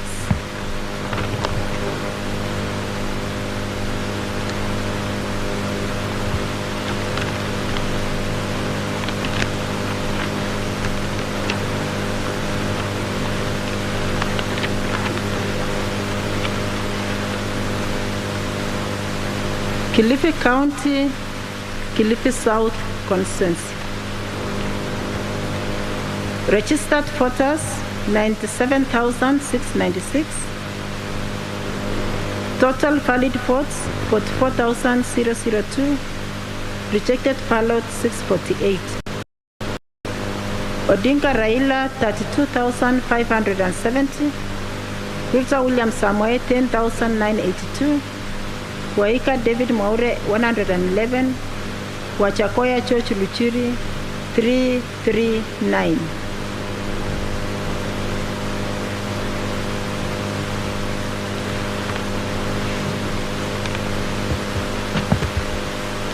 Siaya County, Bondo Constituency.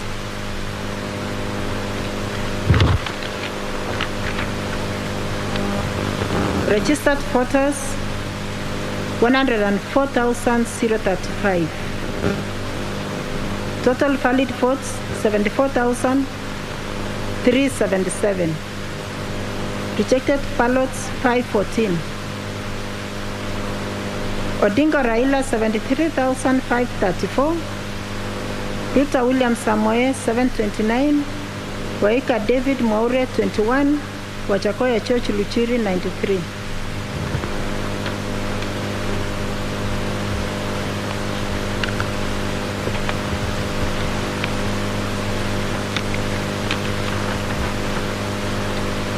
Taita Taveta County, Taita Taveta Constituency.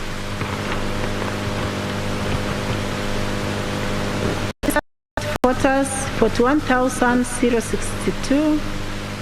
Total valid votes 27,903. Rejected ballots 156. Odinga Raila 21,034. Ruto William Samoe 6,689. Waika David Maure 42. Wachakoya Church Luchiri 138. Thank you very much. We'll still come back.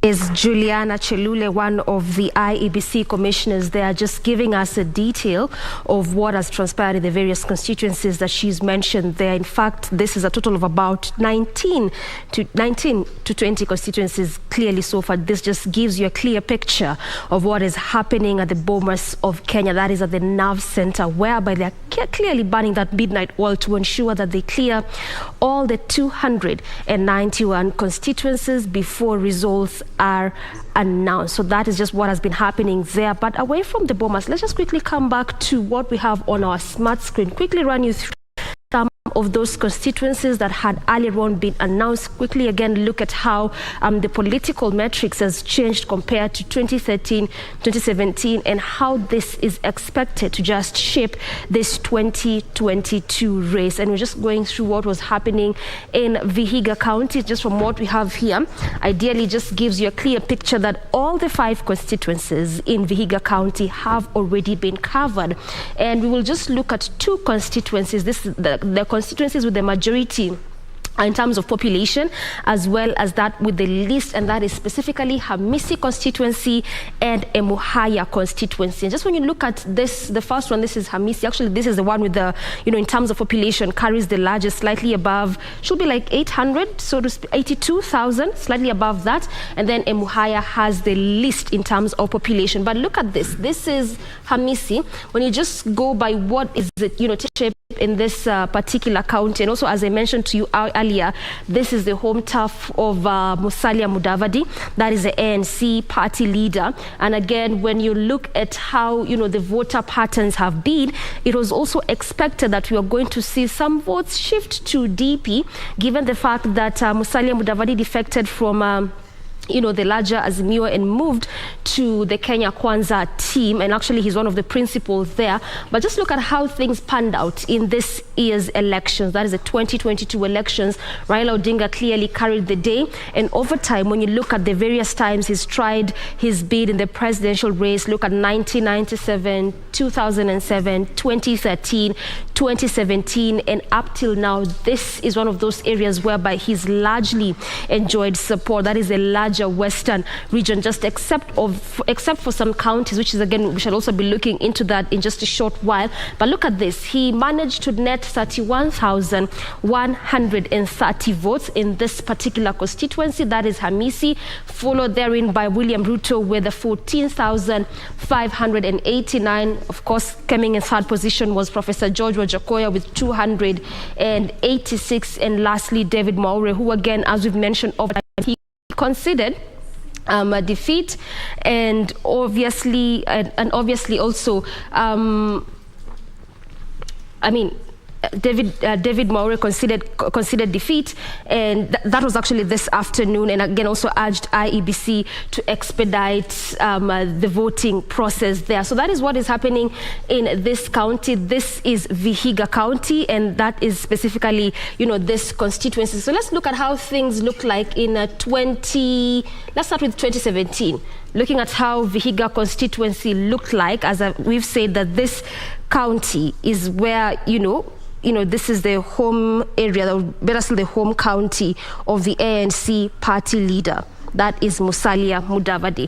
But look at how things look like in 2017. Again, just going by what we've said earlier on, that this is one of those areas where Raila Odinga has enjoyed support. And clearly, again, when you look at how the voting patterns looked like in 2017, he also carried the day, and largely in most of these constituencies in the larger Vihiga County. Quickly, again, look at how 2013 things looked like. It was, so to speak, it was 50-50, I should say. And again, this is also because Musalia Mudavadi was in the race. So this is why it sort of, I should say, went 50-50, because when you look at Emuhaya and Luanda, we had, Raila Odinga really getting support in this two constituency, and also half of Hamisi constituency.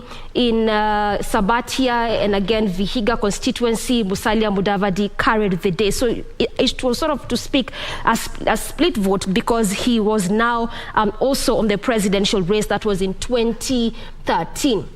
So that is how the constituencies are looking like, particularly in the larger Vihiga County. Let's just quickly go to Bungoma.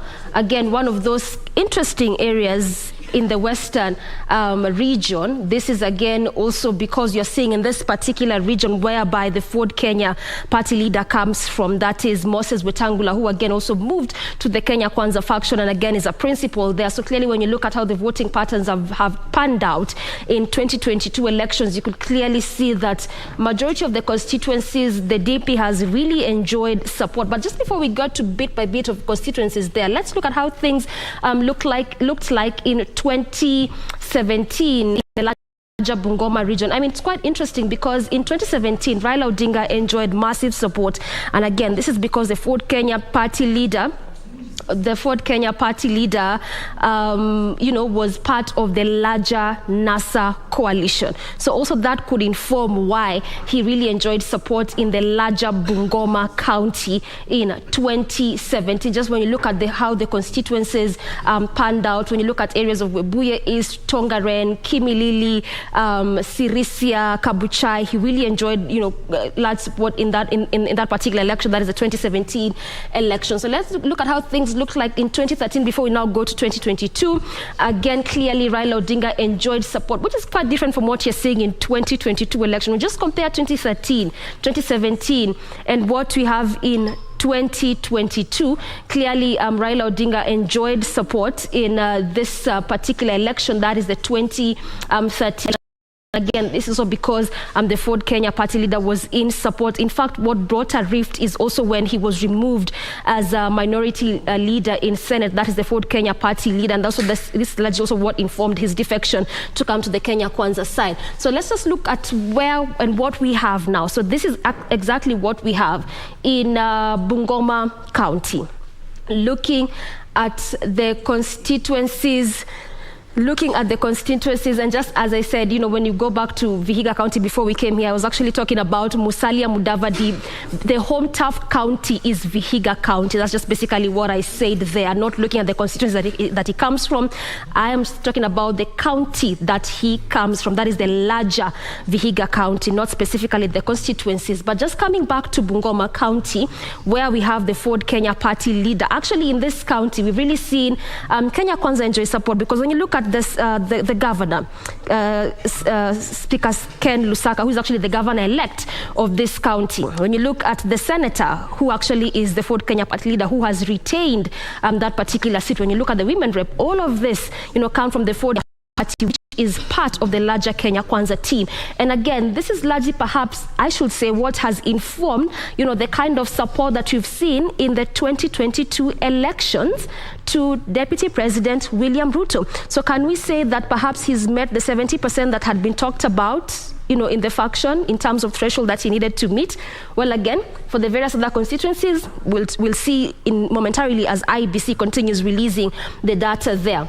But quickly, just let's pick a constituency. Let's pick on Kimilili constituency, for example. This is where the MP-elect Didmas Barasa is going to be, the MP of this particular constituency. And again, just looking at what we have there, William Ruto netting 22,939. Raila Odinga coming in second with 14,140 votes. This is specifically, again, in Kimilili constituency. George Wajakoya coming in third with 233, and David Maure 130. And largely also from what we have in the various constituencies, this is just basically how things have panned out over time. When you look at the majority of these constituencies, unlike what we had in 2013 and 2017, and that's why it was important for me to just give you what we had in 2013, who took the day, what the metrics were in that particular year, come to 2017, who carried the day, and how things look like in 2017. And clearly you can see there's a sharp contrast in respect to how things look like in 2013, 2017, and now 2022. So again, looks like where you stand depends on where you sit and definitely who carries the day. But this is largely what having in this particular constituency county and the various constituencies there. So that is how Bungoma County is looking like when you look at the various constituencies that we've had in that particular area. Perhaps you can look at one last county, just one last county, at least for now. Let's quickly go to Homa Bay. This is going to be our last county for this moment, and look at how things look like in Homa Bay County. This is what I just want to look at very quickly. Again, we also clearly are seeing majority of the constituencies there. 547. Odinga Raila 24,445. Ruta William Samoe 12,908. Waika David Mwaure 47. Wachakoya Church Luchiri 244. Thank you.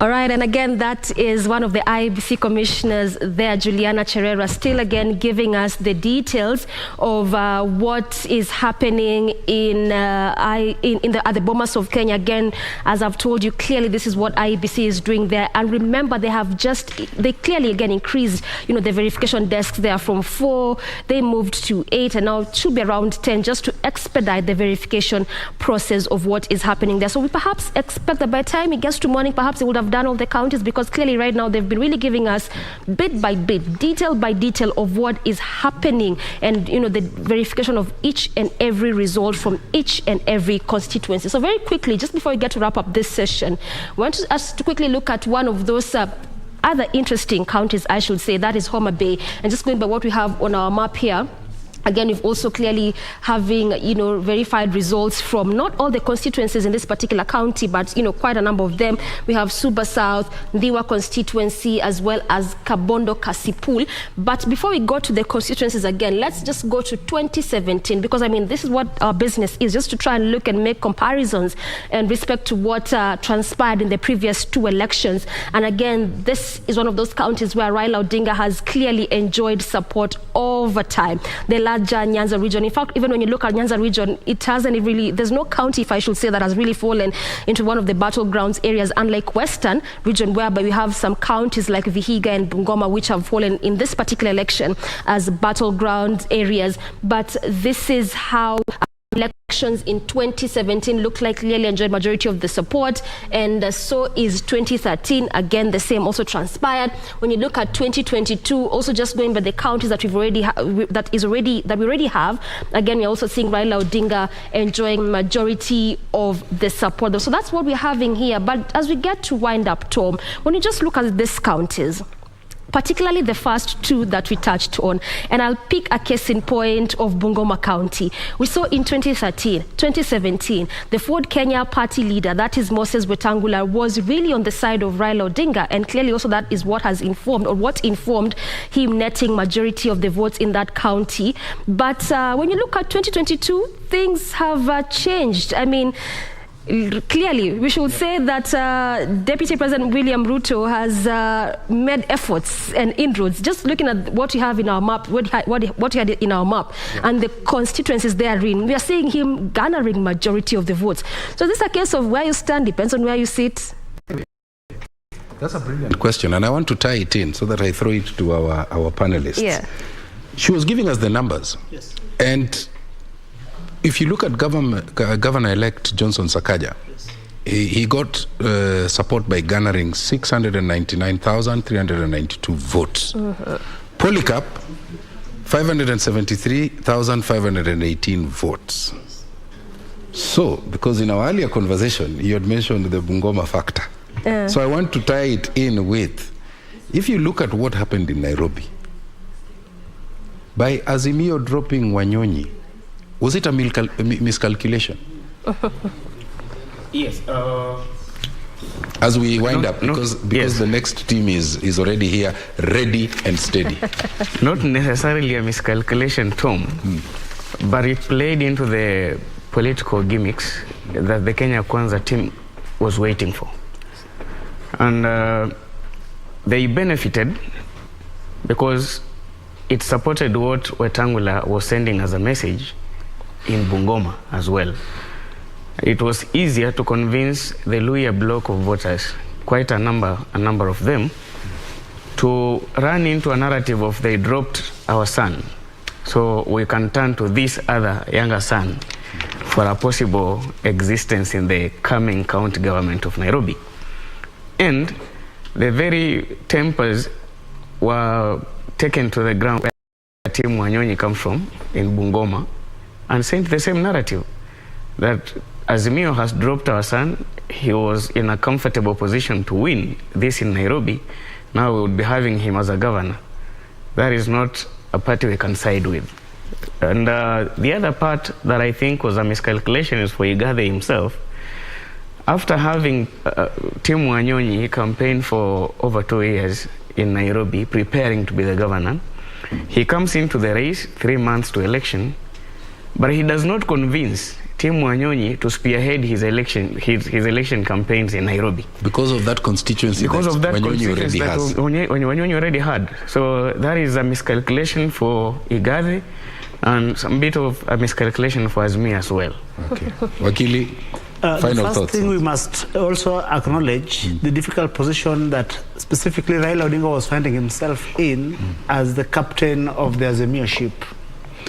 After getting endorsement from the president as a sole candidate of the Azimio coalition and getting a running mate from central Kenya, there was also the complexity of the city politics, which of course largely is the major communities in the city politics is, because as much as we are striving towards ideal politics that is issue-based and stuff, there is what ethnic factors, what Martin Luther King Jr. would call the Eastness of the world, the world as it is. Yeah. So our politics as it is, there is an ethnic factor that we cannot sweep under the carpet. Yeah, true. So there was the anticipation that because of the president, that they would net the Kikuyu vote solidly, the Luo vote solidly, and then the Luhya vote in Nairobi is largely Raila Odinga's vote.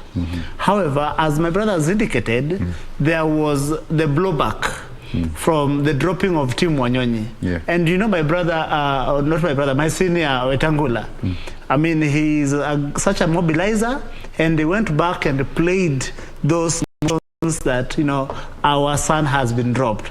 The secondly, there is a question still on the question of the ethnic card.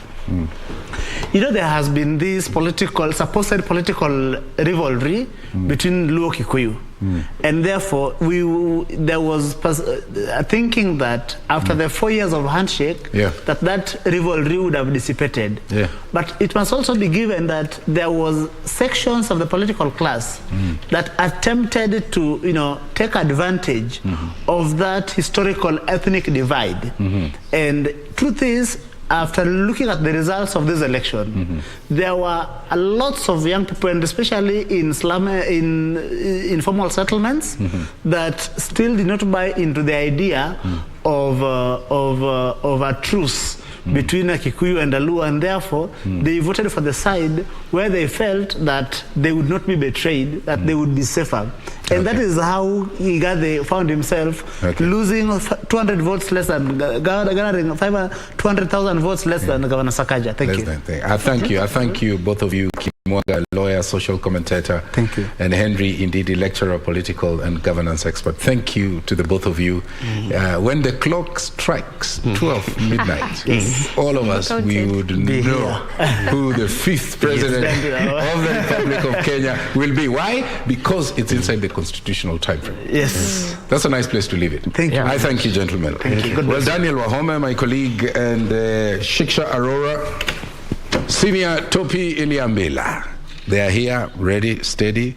I want to thank you all for following these proceedings. Kenya decides, as we indicated, by 12 o'clock tonight, we will know It has been worth the wait. So I want to thank you. Whether we like it or not. Yes, whether we like it or not. So I want to thank you so much. My name is Tom Boya. Our sign language interpreter was Caroline Joroge. So from us here in Nairobi, Kenya, currently is Lucy Maura, I'm told. But let me thank you and wish you a pleasant evening. Good night this morning from Nairobi, Kenya. Have a good night and have a good morning. Ever smiling. Oh, yes.